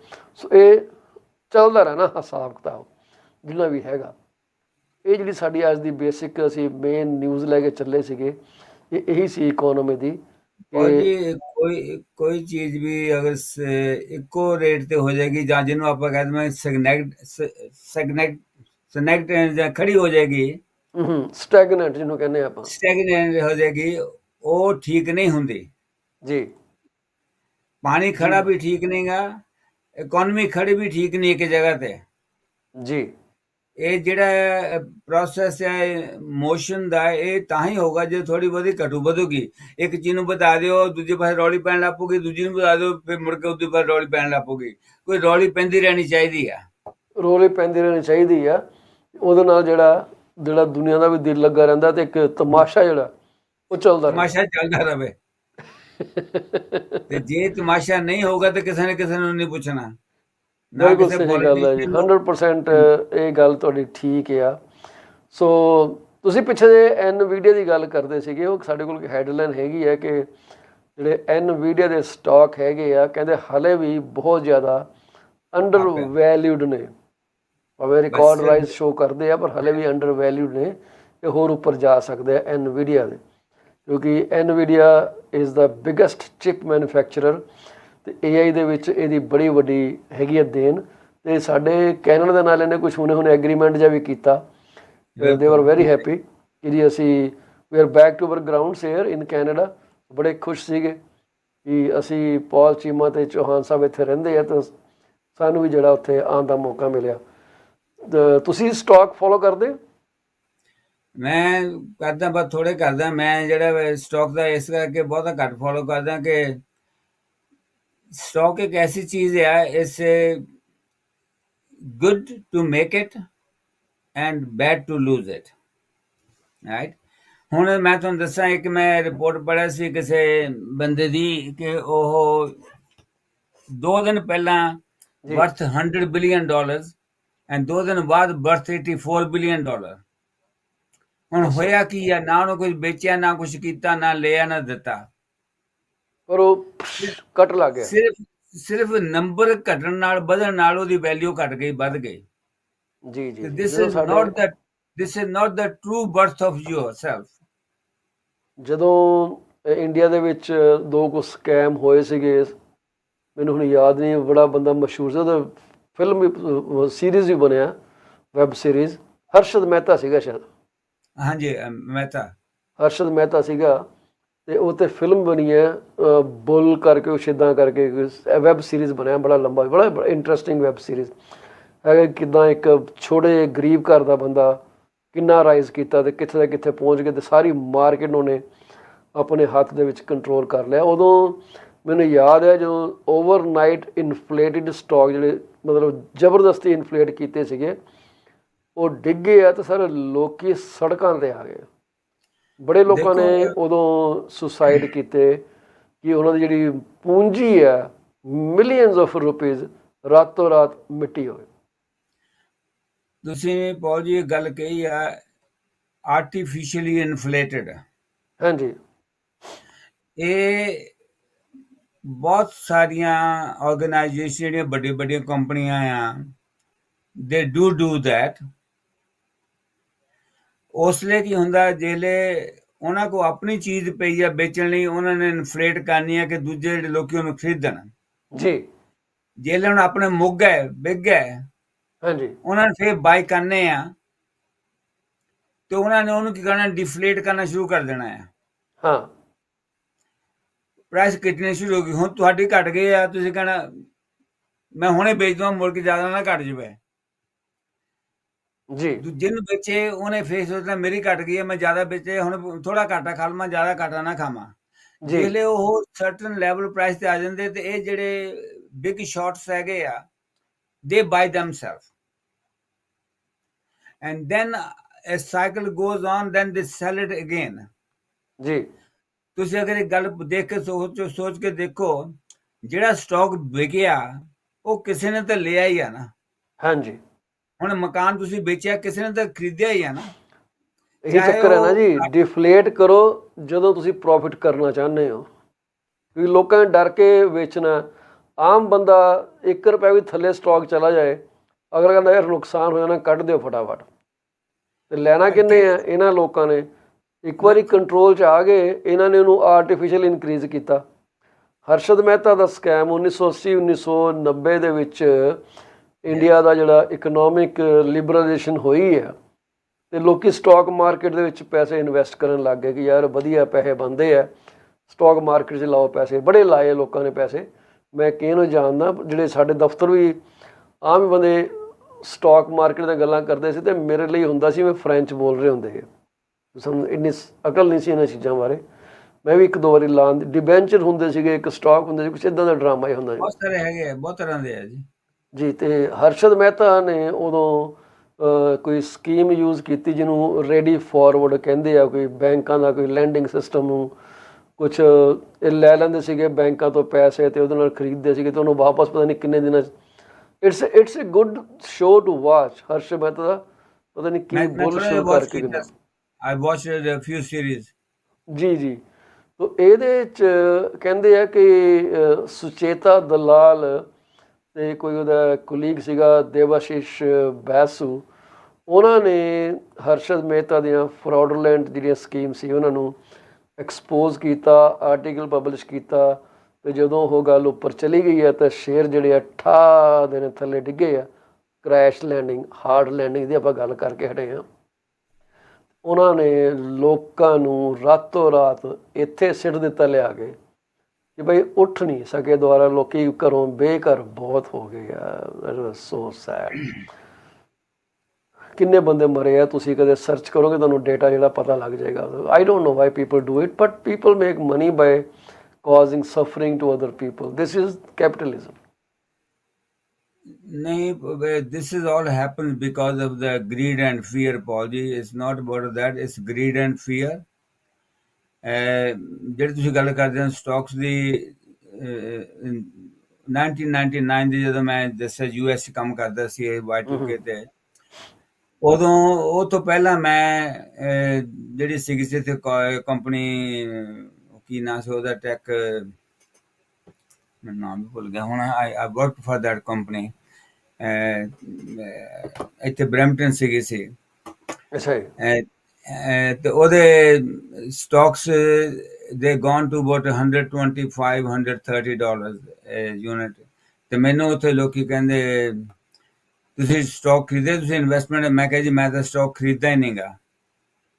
ਮੈਂ ਸੱਚੀ ਦੱਸਦਾ, ਮੈਂ ਅੱਜ ਤੱਕ ਇੰਡੀਵਿਜੂਅਲੀ ਆਪਣੇ ਨਾਂ ਤੇ ਆਪਣਾ ਸਟਾਕ ਕੋਈ ਨਹੀਂ ਖਰੀਦਿਆ। ਹਾਂ, ਜਿਹੜੇ ਮਿਊਚੁਅਲ ਫੰਡ ਦੇ ਵਿੱਚ ਹੈਗੇ ਉਹ ਖਰੀਦੇ ਆ, ਲੇਕਿਨ ਇੰਡੀਵਿਜੂਅਲ ਸਟਾਕ ਮੈਂ ਆਪਣੇ ਨਾਂ ਤੇ ਆਪਨੇ ਕੋਈ ਖਰੀਦਿਆ। ਉਹ ਕਹਿੰਦੇ ਤੇਰੇ ਨਾਲ ਤਾਂ ਬੇਵਕੂਫ ਬੰਦਾ ਕੋਈ ਨਹੀਂ ਗਾ। ਬਾਅਦ 'ਚ ਉਹ ਡਿੱਗ ਗਏ, ਵਰਥ ਜ਼ੀਰੋ ਹੋ ਗਏ ਜੀ। ਉਹ ਬੰਦੇ ਵਿਚਾਰੇ, ਮੈਨੂੰ ਪਤਾ ਵੀ ਕਈ ਹਸਪਤਾਲ 'ਚ ਚਲੇ ਗਏ। ਅੱਛਾ। ਹਾਂਜੀ। ਤੇ ਮੈਨੂੰ ਕੰਪਨੀ ਦਾ ਨਾਮ ਭੁੱਲ ਗਿਆ, ਯਾਦ ਨਹੀਂ ਆ ਰਿਹਾ। ਹਰ ਕੋਈ ਬੰਦਾ ਸਰ ਉਹ ਝਟਕਾ ਨਹੀਂ ਬਰਦਾਸ਼ਤ ਕਰ ਸਕਦਾ। ਰਾਈਟ। ਠੀਕ ਹੈ, ਇਹ ਸਾਨੂੰ ਗੱਲ ਮੰਨਣੀ ਪੈਣੀ ਹੈ ਕਿ ਇਟ ਇਜ਼ ਨਾਟ ਈਜ਼ੀ ਕਿ ਤੁਸੀਂ ਉਹ ਝਟਕਾ ਲੈ ਸਕੋ, ਕਿਉਂਕਿ ਉਹ ਬੜਾ ਖਤਰਨਾਕ ਝਟਕਾ ਹੈ। ਤੁਹਾਡੇ ਪੈਸੇ ਜਿਹੜੇ ਹੈ ਹੋ ਗਏ। ਔਰ ਕਈ ਲੋਕੀ ਨੇ ਜਿਹੜੇ ਤੁਹਾਨੂੰ ਤੁਸੀਂ ਬੋਰੋਡ ਮਨੀ ਆ। ਹਾਂ। ਦੂਸਰੀ ਗੱਲ ਹੈ, ਇੱਕ ਹਿਊਮਨ ਨੇਚਰ ਹੈ ਪੌਲ ਜੀ, ਜੇ ਸਾਨੂੰ ਕੋਈ ਫਾਇਦਾ ਹੁੰਦਾ ਹੈ ਨਾ, ਅਸੀਂ ਉਹਨੂੰ ਤਾਂ ਸਟਾਪ ਨਹੀਂ ਕਰਦੇ ਕਿ ਇੰਨਾ ਹੋ ਗਿਆ ਬਸ ਕਰ ਦਿਓ। ਫਿਰ ਲਾਲਚ ਅਸੀਂ ਕਹਿੰਦੇ ਹੋਰ ਅੱਗੇ ਕਰੀਏ। ਲਾਲਚ ਆ ਜਾਂਦਾ, ਗਰੀਡ ਜਿਹੜੀ ਹੈ ਨਾ ਉਹ ਟੇਕ ਓਵਰ ਕਰ ਜਾਂਦੀ ਹੈ ਤੁਹਾਨੂੰ। ਮੈਂ ਤੁਹਾਨੂੰ ਕਿਹਾ ਨਾ, we are living in the greed and fear. ਜੀ ਜੀ। ਜੇ ਤੁਸੀਂ ਇੱਕ ਆਪਣਾ ਰੱਖੋ ਹਿੰਮਤ ਕਹਿ ਕੇ ਵੀ ਮੈਂ ਅੱਜ ਹੁਣ $100 ਦਾ ਖਰੀਦਿਆ ਯੂਨਿਟ, ਜਦੋਂ 130 ਹੋ ਗਿਆ ਮੈਂ ਉਹ ਤੋਂ ਬਾਅਦ ਨਹੀਂ ਕਰਨਾ, ਬੰਦ। ਆਪਣੀ ਕੈਪੀਟਲ ਕੱਢ ਕੇ ਜਿਹੜਾ ਅਰਨ ਕੀਤਾ ਉਹਨੂੰ ਤੁਸੀਂ ਰੀਇਨਵੈਸਟ ਕਰਨ ਦੀ ਕੋਸ਼ਿਸ਼ ਕਰੋ। ਉਹੀ ਨਾ, ਫਿਰ ਆਪਣਾ ਕੱਢ ਲਓ ਵਿੱਚੋਂ। ਤੇ ਆਪਣਾ ਕੱਢ ਲਓ, ਉਹਨੂੰ ਪਾ ਦਿਓ ਵਿੱਚ। ਇਹ ਨਾ ਹੋਏ ਕਿ ਨਹੀਂ, ਹੁਣ ਤੁਸੀਂ ਆ ਜਿਹੜੇ ਜਿਹੜਾ ਕੈਸੀਨੋਜ਼ ਨੇ ਉਹ ਕੀ ਕਰਦੇ ਆ, ਤੁਸੀਂ ਖੇਡਦੇ ਹੋ, ਤੁਹਾਨੂੰ 4 ਗੁੱਟ ਟਰਾਈਆਂ ਮਾਰ, ਤੁਹਾਨੂੰ ਕੋਈ ਨਾ ਕੋਈ ਇਨਾਮ ਮਿਲ ਜਾਂਦਾ, ਤੁਸੀਂ ਹੋਰ ਪੈਸੇ ਲਾਉਂਦੇ ਹੋ ਕਿ ਯਾਰ ਮੇਰੀ ਲੱਗਦਾ ਲੱਕ ਚਮਕਣ ਲੱਗੀ ਹੈ। ਜਦੋਂ ਪੂਰੇ ਸਿੱਟ ਦਿੰਦੇ ਹੋ, ਮਸ਼ੀਨ ਕਹਿੰਦੀ ਚੱਲ ਚੱਕ ਆਪਣਾ ਤਸ਼ਰੀਫ ਤੇ ਨਿਕਲ ਜਾ ਬਾਹਰ, ਉਹ ਬੰਦਾ ਸਿਰ ਸਿੱਟ ਕੇ ਥੱਲੇ ਆ ਜਾਂਦਾ। ਸੋ ਇਹ ਆਮ ਹੀ ਹੁੰਦਾ, ਇਹ ਲਾਲਚ ਤੇ ਤੁਹਾਨੂੰ ਪਤਾ ਹੈ ਕਿਤੇ ਨਾ ਕਿਤੇ ਲੈ ਜਾਂਦੇ। ਜਵਾਨ ਸਾਹਿਬ, ਵਾਟਰਲੂ ਬਾਰੇ ਤੁਹਾਨੂੰ ਜਾਣਕਾਰੀ ਹੋਣੀ ਹੈ, ਕਿਉਂਕਿ ਵਾਟਰਲੂ ਤੁਹਾਡੇ ਨੇੜੇ ਹੀ ਹੈ ਜਾਂ ਦੂਰ ਨਹੀਂ ਗਾ। ਕਹਿੰਦੇ ਕਿ ਡੈਕੇਡ ਪਹਿਲਾਂ ਵਾਟਰਲੂ ਹਾਊਸਿੰਗ ਚੈਂਪੀਅਨ ਹੁੰਦਾ ਸੀਗਾ, ਮਤਲਬ ਕਿ 2014 ਤੋਂ 2018 ਦੇ ਵਿਚਕਾਰ ਇਹ 1/3 ਆਫ ਰੀਜਨਲ ਹਾਊਸਿੰਗ ਸਟਾਰਟਸ, ਮਤਲਬ ਜੋ ਮਕਾਨ ਬਣਦੇ ਆ ਉਹਨੂੰ ਸਟਾਰਟਸ ਕਹਿ ਦਿੰਦੇ ਆ। ਅਤੇ ਇਹ ਹੁੰਦਾ ਸੀਗਾ ਕਿ ਮਤਲਬ ਸਭ ਤੋਂ ਜ਼ਿਆਦਾ ਇਹਦੇ ਸਪਲਾਈ 1/3 ਸਪਲਾਈ ਕਰਿਆ ਕਰਦਾ ਸੀਗਾ ਮਕਾਨਾਂ ਦੀ, ਨਵਿਆਂ ਦੀ। ਹੁਣ ਵਾਟਰਲੂ ਜਿਹੜਾ ਪਿੱਛੇ ਹੋ ਗਿਆ ਬਹੁਤ ਜ਼ਿਆਦਾ, ਮਤਲਬ ਇਹ ਕਿਚਨਰ ਤੋਂ ਹੀ ਪਿੱਛੇ ਚਲਾ ਗਿਆ, ਕੈਂਬਰਿਜ ਤੋਂ ਪਿੱਛੇ ਚਲਾ ਗਿਆ, ਅਤੇ ਇਹਦੇ 'ਚ ਇੱਕ ਹਾਊਸਿੰਗ ਕ੍ਰਾਈਸਿਸ ਜਿਹੜਾ ਉਹ ਵਧੀ ਜਾਂਦਾ ਦਿਨੋਂ ਦਿਨ, ਅਤੇ ਇਹਦੇ ਨਾਲ ਰੈਂਟ ਐਂਡ ਕਾਸਟ ਵੱਧ ਗਈਆਂ, ਜਿਹੜੀ ਹੋਮਲੈਸਨੈਸ ਹੈ ਬੜੀ ਇਨਕਰੀਜ਼ ਹੋ ਗਈ ਹੈ।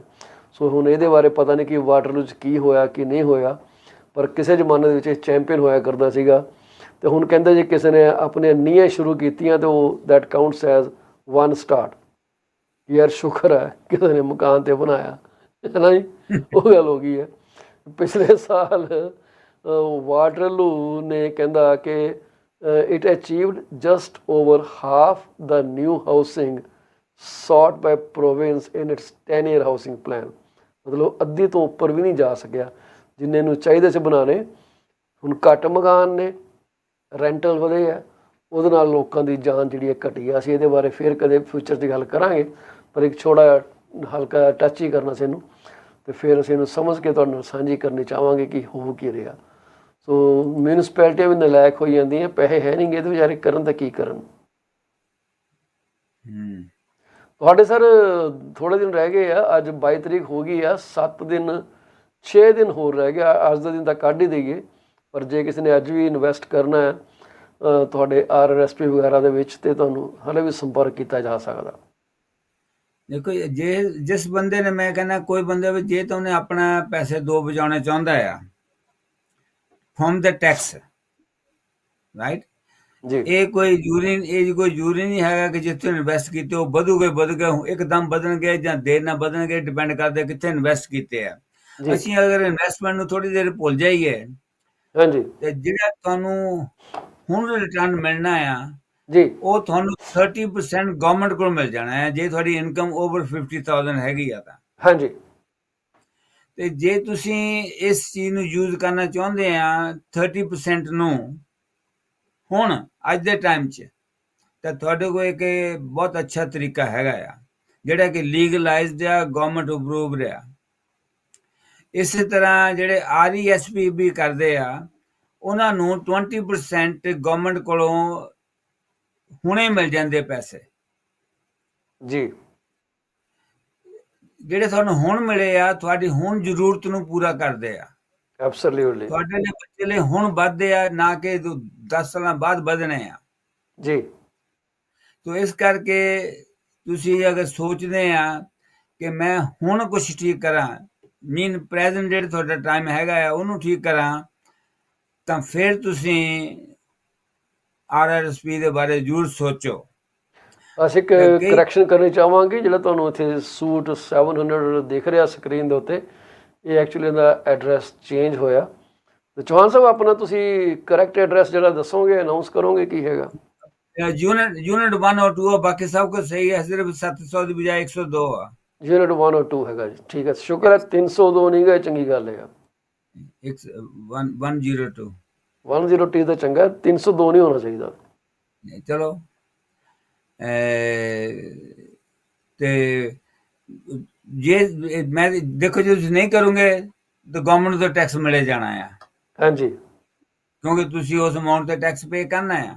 ਹਾਂ, ਤੇ ਸੋ ਬੈਸਟ ਇਹੀ ਆ ਕਿ ਤੁਸੀਂ ਜੇ ਅਗਰ ਚਾਹੁੰਦੇ ਆਪਣਾ ਕਰਨਾ ਕੁਝ ਬਚਾਓ, ਤਾਂ ਤੁਹਾਡੇ ਕੋਲ 7-8 ਦਿਨ ਹੈਗੇ ਆ, ਕਰ ਸਕਦੇ ਆ। ਤੁਸੀਂ ਜੇ ਕਿਸੇ ਨੇ ਕਿਸੇ ਕੋਲ ਲਾਈਨ ਆਫ ਕ੍ਰੈਡਿਟ ਹੋਵੇ ਯੂਜ਼ ਕਰਨੀ ਹੋਵੇ 1 ਸਾਲ ਲਈ ਉਹ ਯੂਜ਼ ਕਰ ਸਕਦੇ, ਪਰ ਤੁਹਾਨੂੰ ਡਿਸਿਪਲਿਨ ਕਰਨਾ ਪਊਗਾ ਇਹਦੇ ਲਈ ਆਪਣੇ ਆਪ ਤੇ ਕਿ ਤੁਸੀਂ ਪੈਸੇ ਕਿੰਨੀ ਜਲਦੀ ਮੁੜ ਕੇ ਵਾਪਸ ਕਰਨੇ ਆ। ਦੈਟਸ ਰਾਈਟ ਜੀ, ਬਿਲਕੁਲ ਸਹੀ ਗੱਲ ਹੈ। ਸੋ ਮੈਂ ਅਸੀਂ ਤਾਂ ਮੈਂ ਕਹੂੰਗਾ ਕਿ ਇਹਦਾ ਬੈਨੀਫਿਟ ਲੈ ਲਓ। ਮੈਨੂੰ ਪਤਾ ਜੀ, ਮੈਂ ਅਸੀਂ ਜਦੋਂ ਬੈਨੀਫਿਟ ਲੈਣਾ ਸ਼ੁਰੂ, ਮੈਂ ਪਹਿਲਾਂ ਨਹੀਂ ਸੀ ਕਰਾਂਦਾ, ਫਿਰ ਮੈਂ ਕਰਾਉਣੇ ਸ਼ੁਰੂ ਕੀਤੇ ਤੇ ਉਹਦੇ ਨਾਲ ਕੀ ਹੈ ਕਿ ਥੋੜ੍ਹਾ ਜਿਹਾ ਨਾ ਰਿਲੈਕਸ ਹੁੰਦਾ ਬੰਦਾ। ਯਾਰ it is like paying your self first. ਇਹ ਹੈ ਹੀ ਤੁਹਾਡਾ ਹੀ ਆ ਬਚਾ, ਤੁਹਾਡੇ ਲਈ ਸੇਵਿੰਗ ਹੈ, ਕਿਸੇ ਹੋਰ ਲਈ ਸੇਵਿੰਗ ਨਹੀਂ ਹੈਗੀ। ਹਾਂ, ਤੁਹਾਡੇ ਲਈ ਅੱਛਾ, ਸੇਵਿੰਗ ਹੈ, ਕਿਸੇ ਦੇਖੋ ਹੋਰ ਲਈ ਲੋਕੀ ਨਹੀਂ ਗੀ। ਕਹਿੰਦੇ ਆ ਤੇ ਜੀ ਪਹੁੰਚੀਏ ਕਿ ਕਾਊਂਟਰ ਸਾਡੇ ਨਾਲ ਬਹੁਤ ਗੱਲਾਂ ਹੁੰਦੀਆਂ ਕਿ ਅਸੀਂ ਟੈਕਸ ਬਾਅਦ ਚ ਵੀ ਦੇਣਾ ਹੀ ਆ। ਹਾਂਜੀ ਤੁਸੀਂ ਟੈਕਸ ਤਾਂ ਦੇਣਾ ਹੀ ਆ, ਹੁਣ ਦੇਣਾ ਜਾਂ ਬਾਅਦ ਚ ਦੇਣਾ, ਜੀ, ਲੇਕਿਨ ਬਾਅਦ ਚ ਤੁਹਾਡੀ ਜਿਹੜੀ ਇਹ ਖਰਚੇ ਉਹ ਘਟ ਜਾਣੇ ਆ ਹੁਣ ਦੇ ਨਾਲੋਂ। ਤੁਹਾਨੂੰ ਐਬਸੋਲਿਊਟਲੀ। ਹੁਣ ਟੈਕਸ ਦੇਣਾ ਥੋੜਾ ਈਜ਼ੀ ਹੋਏਗਾ। ਹੁਣ ਤੁਹਾਨੂੰ ਤੁਹਾਡੀਆਂ ਜ਼ਰੂਰਤਾਂ ਜ਼ਿਆਦਾ ਆ, ਇਸ ਲਈ ਤੁਸੀਂ ਯੰਗ ਆ, ਯੰਗ ਫੈਮਿਲੀ ਆ ਤੁਹਾਡੀ, ਤੁਹਾਡੀ ਨੀਡਸ ਆ ਕਿਸੇ ਮਕਾਨ ਦੀ, ਕਿਸੇ ਬੱਚੇ ਦੀ ਪੜ੍ਹਾਈ ਦੀ, ਕਿਸੇ ਕੁਝ ਹੋਰ ਚੀਜ਼ ਕਰਨੇ ਦੀ। ਜੀ ਜਿਹੜੇ ਤੁਸੀਂ ਬੁਢਾਪੇ 'ਚ ਆ ਗਏ ਆ, ਤੁਹਾਡੀਆਂ ਜਿਹੜੀਆਂ ਨੀਡਸ ਆ ਉਹ ਘਟ ਜਾਂਦੀਆਂ ਆ। ਬਿਲਕੁਲ। ਚੌਹਾਨ ਸਾਹਿਬ ਤੁਹਾਨੂੰ ਦੱਸ ਦੇ ਕਿ ਤੁਹਾਡਾ ਸੂਟ 102 ਸੈੱਟ ਕਰ ਦਿੱਤਾ ਜੀ। So IPC investment corp 2680 Matheson boulevard east suite 102 Mississauga L4W0A5 ਤੇ ਜਾ ਕੇ ਇਹਨਾਂ ਨੂੰ ਤੁਸੀਂ ਸੰਪਰਕ ਕਰ ਸਕਦੇ। ਇਹ ਤੁਹਾਡਾ ਫਿਰ ਚੌਹਾਨ ਸਾਹਿਬ, ਇਹ ਤੁਹਾਡਾ ਹਾਰਟਲੈਂਡ 'ਚ ਪੈ ਗਿਆ ਜੀ? ਹਾਂਜੀ, ਹਾਰਟਲੈਂਡ ਏਰੀਆ 'ਚ ਪੈ ਗਿਆ? ਨਹੀਂ ਨਹੀਂ ਨਹੀਂ, ਇਹ ਤਾਂ ਮੈਥਸਨ ਬੁਲੇਵਾਰਡ ਹੈ। ਇੱਥੇ ਇੰਟਰਸੈਕਸ਼ਨ ਕਿਹੜੀ ਹੈ ਜੀ ਦੂਸਰੀ? 에어ਪੋਰਟ ਦੇ 401 ਦੇ ਸਾਊਥ ਨੂੰ। 401 ਦੇ ਸਾਊਥ ਨੂੰ, 에어ਪੋਰਟ ਐਂਡ ਮੈਥੇਸਨ ਦੇ ਨੇੜੇ ਤੇੜੇ ਕਿਧਰੇ ਜਾ ਕੇ 427 ਐਂਡ 에어ਪੋਰਟ ਜਿੱਥੇ ਉਹਦੇ ਕਾਰਨਰ ਤੇ ਗੱਲ ਹੋ ਤੁਸੀਂ। ਅੱਛਾ ਅੱਛਾ, 427 에어ਪੋਰਟ ਦੇ ਆਸ-ਪਾਸ ਕਿਧਰੇ ਹੈਗੇ, ਜਿੱਥੇ 에어ਪੋਰਟ ਦੇ ਦੁਆਲੇ ਹੀ ਹੈ। ਸੋ ਇਹਨਾਂ ਨੂੰ ਕਾਲ ਕਰਕੇ ਚੱਲ ਜਾਇਆ ਜੇ। ਇਹਨਾਂ ਦਾ ਫੋਨ ਨੰਬਰ ਜਿਹੜਾ ਅਸੀਂ ਤੁਹਾਨੂੰ ਫੇਰ ਦਿਖਾ ਦਿੰਦੇ ਹਾਂ, 416 624 3210। ਤੇ RSP ਦਾ ਸੀਜ਼ਨ ਹੈ, ਤੁਸੀਂ ਗੱਲ ਕਰ ਸਕਦੇ ਇਹਨਾਂ ਦੇ ਨਾਲ। ਤੇ ਜੇ ਤੁਹਾਨੂੰ ਕੋਈ ਕੁਐਸਚਨ ਹੋਏ, please feel free about estate planning, retirement income, tax planning, business owner and professional, ਸਾਰੇ ਇਹਨਾਂ ਨੂੰ ਮਿਲ ਸਕਦੇ। ਚੌਹਾਨ ਸਾਹਿਬ ਬਹੁਤ ਬਹੁਤ ਸ਼ੁਕਰੀਆ ਤੁਹਾਡਾ। ਟਾਈਮ ਸਾਡਾ ਪੂਰਾ ਹੋ ਗਿਆ, ਤੁਸੀਂ ਸਾਡਾ ਸਾਥ ਦੇ ਦਿੰਦੇ ਹੋ, ਤਾਂ ਸਾਡਾ ਥੋੜ੍ਹਾ ਜਿਹਾ ਨਾ ਕੰਮ ਸੌਖਾ ਹੋ ਜਾਂਦਾ। ਇਸ ਲਈ ਹਮੇਸ਼ਾ ਤੁਹਾਡਾ ਅਸੀਂ ਤੁਹਾਨੂੰ ਸਲੂਟ ਮਾਰਦੇ ਹਾਂ ਤੇ ਤੁਹਾਡੇ ਚਰਨ ਵੰਦਨਾ ਵੀ ਅਸੀਂ ਕਰਨੀ ਚਾਹਾਂਗੇ। ਤੁਹਾਡਾ ਸ਼ੁਕਰੀਆ। ਤੁਸੀਂ ਮੈਨੂੰ ਸਮਝਦੇ, ਮੈਂ ਕਿਸੇ ਦੇ ਕਾਬਲ ਹੈ ਕੰਮ ਦੇ, ਔਰ ਮੈਂ ਸ਼ੁਕਰੀਆ ਗੁਜ਼ਾਰ ਕਰਦਾ ਕਿ ਮੈਂ ਪਬਲਿਕ ਦੀ ਕੁਛ ਕਰ ਸਕਦਾ, ਸੇਵਾ ਕਹਿ ਲਓ ਤੁਸੀਂ। ਮੈਂ ਇਹ ਕਹੂੰਗਾ ਸੇਵਾ ਕੋਈ ਨਹੀਂ ਹੈਗੀ। ਸੇਵਾ ਜਿਹੜੀ ਉਹ ਲਫ਼ਜ਼ ਗਲਤ ਯੂਜ਼ ਕੀਤਾ ਜਾਂਦਾ। ਜਿਹੜਾ ਵੀ ਬੰਦਾ ਕਰਦਾ ਉਹ ਕਿਸੇ ਰਿਟਰਨ ਨਹੀਂ ਕਰਦਾ, ਕੁਛ ਨਾ ਕੁਛ ਰਿਟਰਨ ਲੈਣ ਲਈ। ਲੇਕਿਨ ਸੇਵਾ ਭਾਵੇਂ ਕਿ ਅਸੀਂ ਇਹ ਕਹਿ ਰਹੇ ਹਾਂ ਕਿ ਤੁਸੀਂ ਸਾਡੇ ਨਾਲ ਜ਼ਰੂਰੀ ਨਹੀਂ ਕਿ ਸਾਡੇ ਨਾਲ ਹੀ ਕਰਨਾ ਆ। ਬਿਲਕੁਲ ਤੁਸੀਂ ਸਹੀ ਜਿੱਥੇ ਗੱਲ, ਮਰਜ਼ੀ ਕਰ ਕਿਸੇ ਨਾਲ ਕਰ ਸਕਦੇ ਆ, ਸਕਦੇ ਹੋ, ਪ੍ਰੈਕਟ ਜਿੰਨਾ ਕਰੋ, ਮਰਜ਼ੀ ਪਲੀਜ਼ ਕਰ ਐਕਟ ਸਕਦੇ ਆ। ਜੀ। ਸਾਡਾ ਇਹ ਹੈ ਸਿਰਫ ਤੁਸੀਂ ਸਾਨੂੰ ਪੁੱਛ ਲਓ, ਅਸੀਂ ਤੁਹਾਨੂੰ ਜਵਾਬ ਦੇ ਦੇਵਾਂਗੇ ਜੀ। ਮੈਂ ਦੱਸਦਾ ਜੀ, ਜਿਹੜੇ ਨੈਟਫਲਿਕਸ ਨੇ ਟਾਪ 5 ਸੀਰੀਜ਼ ਦੀ ਗੱਲ ਕੀਤੀ ਹੈ, ਜਿਹਦੇ 'ਚ ਲਵ ਇਜ਼ ਬਲਾਈਂਡ ਨੰਬਰ 1 ਤੇ ਚੱਲ ਰਿਹਾ, ਨੰਬਰ 2 ਤੇ ਚੱਲ ਰਿਹਾ 1 ਡੇ ਲਿਮਿਟਿਡ ਸੀਰੀਜ਼ ਹੈਗਾ, ਤੀਸਰੇ ਨੰਬਰ ਚੱਲ ਰਿਹਾ ਟੇਲਰ ਟਾਮਲਿਨਸਨ, ਚੌਥੇ ਨੰਬਰ ਚੱਲ ਰਿਹਾ ਗ੍ਰਿਜ਼ੈਲਡਾ, ਇਹ ਮੈਂ ਦੇਖ ਲਿਆ ਜੀ ਗ੍ਰਿਜ਼ੈਲਡਾ। 5ਵੇਂ ਨੰਬਰ ਚੱਲ ਰਿਹਾ ਅਮਰੀਕਨ ਨਾਈਟਮੇਅਰ ਸੀਜ਼ਨ 1। ਮੈਂ ਨਾਈਟਮੇਅਰ ਦੇਖਿਆ ਨਹੀਂ ਹਲੇ, ਕਿਉਂਕਿ ਨਾਈਟਮੇਅਰ ਤੋਂ ਮੈਨੂੰ ਵੈਸੇ ਡਰ ਬੜਾ ਲੱਗਦਾ। ਮੈਂ ਤਾਂ ਨੈਟਫਲਿਕਸ ਸਬਸਕ੍ਰਾਈਬਰ ਹੀ ਨਹੀਂ ਹੈਗਾ, ਮੈਂ ਤਾਂ ਮੈਨੂੰ ਪਤਾ ਨਹੀਂ ਕੀ ਹੈ ਕੀ ਨਹੀਂ। ਅੱਛਾ, ਅਸੀਂ ਇੱਕ ਗੱਲ ਕਰਾਂਗੇ ਉਹਨਾਂ ਨਾਲ ਕਿ ਤੁਹਾਨੂੰ ਥੋੜ੍ਹਾ ਜਿਹਾ ਟਰਾਇਲ ਵਰਜ਼ਨ ਦੇ ਦੇਣ ਇੱਕ ਵਾਰੀ ਦੇਖਣ ਵਾਸਤੇ। ਨਾ ਨਹੀਂ, ਮੈਂ ਉਸ ਹੈਬਿਟ 'ਚ ਜਾਣਾ ਨਹੀਂ ਚਾਹੁੰਦਾ। ਮੈਂ IPTV ਨਾਲ ਬਹੁਤ ਹੈਪੀ ਹਾਂ। ਠੀਕ ਹੈ ਜੀ, ਅਸੀਂ ਚਾਹੁੰਦੇ ਖੁਸ਼ ਰਹੋ, ਤਰੱਕੀਆਂ ਕਰਦੇ ਰਹੋ। ਤੇ ਚੌਹਾਨ ਸਾਹਿਬ, ਅਸੀਂ ਜਾਣ ਦਾ ਸਾਡਾ ਟਾਈਮ ਹੋ ਗਿਆ, ਅਸੀਂ ਆਗਿਆ ਲੈਣੀ ਚਾਹਾਂਗੇ। ਤੇ ਜਾਣ ਤੋਂ ਪਹਿਲਾਂ ਹਮੇਸ਼ਾ ਵਾਂਗ ਅਸੀਂ ਉਹਨਾਂ ਸਾਰੇ ਪਰਿਵਾਰਾਂ ਦੇ ਨਾਲ ਆਪਣੇ ਦੁੱਖ ਦਾ ਇਜ਼ਹਾਰ ਕਰਨਾ ਚਾਹਾਂਗੇ ਜਿਨ੍ਹਾਂ ਦੇ ਪਰਿਵਾਰ ਦਾ ਕੋਈ ਜੀਅ ਜਿਹੜਾ ਉਸ ਅਕਾਲ ਪੁਰਖ ਦੇ ਚਰਨੀ ਜਾ ਲੱਗਿਆ। ਜਿਹਨੂੰ ਵੀ ਤੁਸੀਂ ਮੰਨਦੇ ਹੋ, ਕਿਸੇ ਦਾ ਅਕਾਲ ਪੁਰਖ ਹੀ ਕਹਾਂਗੇ, ਭਾਵੇਂ ਜੀਸਸ ਹੈ, ਭਾਵੇਂ ਉਹ ਮੁਹੰਮਦ ਆ, ਭਾਵੇਂ ਉਹ ਕੋਈ ਵੀ ਹੈਗਾ, ਸਾਨੂੰ ਤਾਂ ਨਾਮ ਹੀ ਨਹੀਂ ਯਾਦ ਲੈਣੇ ਆਉਂਦੇ ਕਿਹੜੇ ਕਿਹੜੇ ਅਸੀਂ ਲਈਏ। ਸੋ ਪਰ ਜਿਹਨੂੰ ਵੀ ਤੁਸੀਂ ਮੰਨਦੇ ਹੋ, ਸਾਡੇ ਲਈ ਤਾਂ ਉਹ ਅਕਾਲ ਪੁਰਖ ਹੀ ਆ, ਮਹਾਤਮਾ ਜਿਹੜਾ ਉੱਪਰ ਹੈਗਾ। ਸੋ ਉਹਨਾਂ ਦੇ ਕੋਲ ਚਲੇ ਗਏ ਆ। ਅਤੇ ਅੱਜ ਜਿਹੜੀ ਸਾਡੇ ਨਾਲ ਗੱਲ ਹੋ ਰਹੀ ਸੀ ਕਿਸੇ ਨਾਲ, ਮੈਂ ਕਿਹਾ ਸੀ ਉਸ ਅਕਾਲ ਪੁਰਖ ਨੇ ਤਾਂ ਸਾਨੂੰ ਖੇਡਣ ਲਈ ਭੇਜਿਆ, ਦੁਨੀਆ ਦੇਖਣ ਲਈ ਭੇਜਿਆ ਕਿ ਜਾ ਬੱਚਾ ਜਾਂ ਘੁੰਮਿਆ ਤੇ ਵਾਪਸ ਆ ਜੀ। ਪਰ ਅਸੀਂ ਘੁੰਮਣ ਤਾਂ ਗਏ, ਪਰ ਆਪਣੇ ਅੱਡੋ ਅੱਡ ਟਿਕਾਣੇ ਬਣਾ ਕੇ ਬਹਿ ਗਏ ਤੇ ਹੁਣ ਛੱਡਣ ਨੂੰ ਤਕਲੀਫ ਹੁੰਦੀ ਆ। ਜਦੋਂ ਛੱਡਦੇ ਆ ਤਾਂ ਵੀ ਤਕਲੀਫ ਹੁੰਦੀ ਹੈ, ਜਿਨ੍ਹਾਂ ਨੂੰ ਛੱਡ ਕੇ ਜਾਂਦੇ ਆ ਉਹਨਾਂ ਨੂੰ ਵੀ ਤਕਲੀਫ ਹੁੰਦੀ ਹੈ। ਇਮੋਸ਼ਨਾਂ, ਭਾਵਨਾਵਾਂ ਇੱਕ ਇਹੋ ਜਿਹਾ ਜਾਲ ਬੁਣ ਦਿੱਤਾ ਗਿਆ ਜਿਹੜਾ ਕਿ ਸ਼ਾਇਦ ਰੇਡੀਓ ਐਕਟਿਵ ਤਰੰਗਾਂ ਤੋਂ ਵੀ ਡੇਂਜਰਸ ਆ। ਸੋ ਜਦੋਂ ਕੋਈ ਟੁੱਟਦੀ ਹੈ ਨਾ ਤੁਹਾਡੀ ਤੰਦ, ਜਿਹਨੂੰ ਤੰਦ ਤੁਸੀਂ ਸਮਝਦੇ ਹੋ ਪੰਜਾਬੀ 'ਚ ਕੀ ਹੈਗਾ, ਜਿਹੜੇ ਸਾਡੇ ਧਾਗੇ ਜੁੜੇ ਹੋਏ ਆ, ਧਾਗਾ ਜਿਹੜਾ ਜੁੜਵਾ ਹੁੰਦਾ, ਹਾਂਜੀ, ਉਹ ਟੁੱਟਦੇ ਤਕਲੀਫ ਬੜੀ ਨਿਟਿੰਗ ਹੁੰਦੀ ਇਹਨੂੰ ਹੈ। ਕਹਿੰਦੇ ਆ, ਨਿਟਿੰਗ ਦੇ ਵਿੱਚ। ਹਾਂਜੀ, ਉਹ ਟੁੱਟਦੇ ਤਕਲੀਫ ਬੜੀ ਹੁੰਦੀ ਹੈ ਤੇ ਇਹ ਮੌਤ ਉਹ ਤੋੜਦੀ ਆ, ਇੱਕ ਝਟਕਾ ਦਿੰਦੀ ਹੈ ਤੇ ਬਹੁਤ ਤਕਲੀਫ ਹੁੰਦੀ ਹੈ। ਅਸੀਂ ਉਹਨਾਂ ਸਾਰੇ ਪਰਿਵਾਰਾਂ ਨੂੰ ਆਪਣੀਆਂ ਡੀਪੈਸਟ ਐਂਡ ਸਿੰਸੀਅਰੈਸਟ ਕੰਡੋਲੈਂਸਿਸ ਭੇਜਣੀਆਂ ਚਾਹਾਂਗੇ। PG24 ਦੇ ਸਾਰੇ ਜਿਹੜੇ ਸਾਡੇ ਪੈਟਰਨਸ ਹੈਗੇ ਆ, ਚੌਹਾਨ ਸਾਹਿਬ ਵਰਗੇ ਸਪਾਂਸਰਸ ਹੈਗੇ ਆ, ਉਹਨਾਂ ਸਾਰਿਆਂ ਵੱਲੋਂ ਪਰਮਾਤਮਾ ਰੂਹ ਨੂੰ ਜਿਹੜੀ ਵਿਛੜ ਗਈ ਆ ਆਪਣੇ ਚਰਨੀ ਨਿਵਾਸ ਬਖਸ਼ਣ ਤੇ ਤੁਹਾਨੂੰ ਤਾਕਤ ਬਖਸ਼ਣ ਕਿ ਤੁਸੀਂ ਇਸ ਸਦਮੇ 'ਚੋਂ ਬਾਹਰ ਉੱਭਰ ਸਕੋ। ਅੱਗੇ ਲੈਣੀ ਚਾਹਾਂਗੇ ਜੀ, ਇੱਕ ਵਾਰੀ ਫੇਰ ਗੱਲ ਕਰ ਦਈਏ ਕਿ ਸਰਬਜੀਤ ਲੁੱਧਰ ਦੇ ਕੋਲ ਇੱਕ ਇੰਸ਼ੋਰੈਂਸ ਕੰਪਨੀ ਹੈ ਜਿਹੜੀ 25% ਡਿਸਕਾਊਂਟ ਦੇ ਰਹੀ ਹੈ 1 ਸਾਲ ਦੀ ਇੰਸ਼ੋਰੈਂਸ ਪਾਲਿਸੀ ਉੱਤੇ। ਲੈ ਲੈਣੀ ਚਾਹੀਦੀ ਹੈ। 4168793039 ਚੌਹਾਨ ਸਾਹਿਬ ਨੂੰ ਕੰਟੈਕਟ ਕਰ ਲਿਓ for any financial advice. 3210। So Sat Sri Akal. Thank you ਸਾਰਿਆਂ ਦਾ ਜੀ, ਨਮਸਕਾਰ।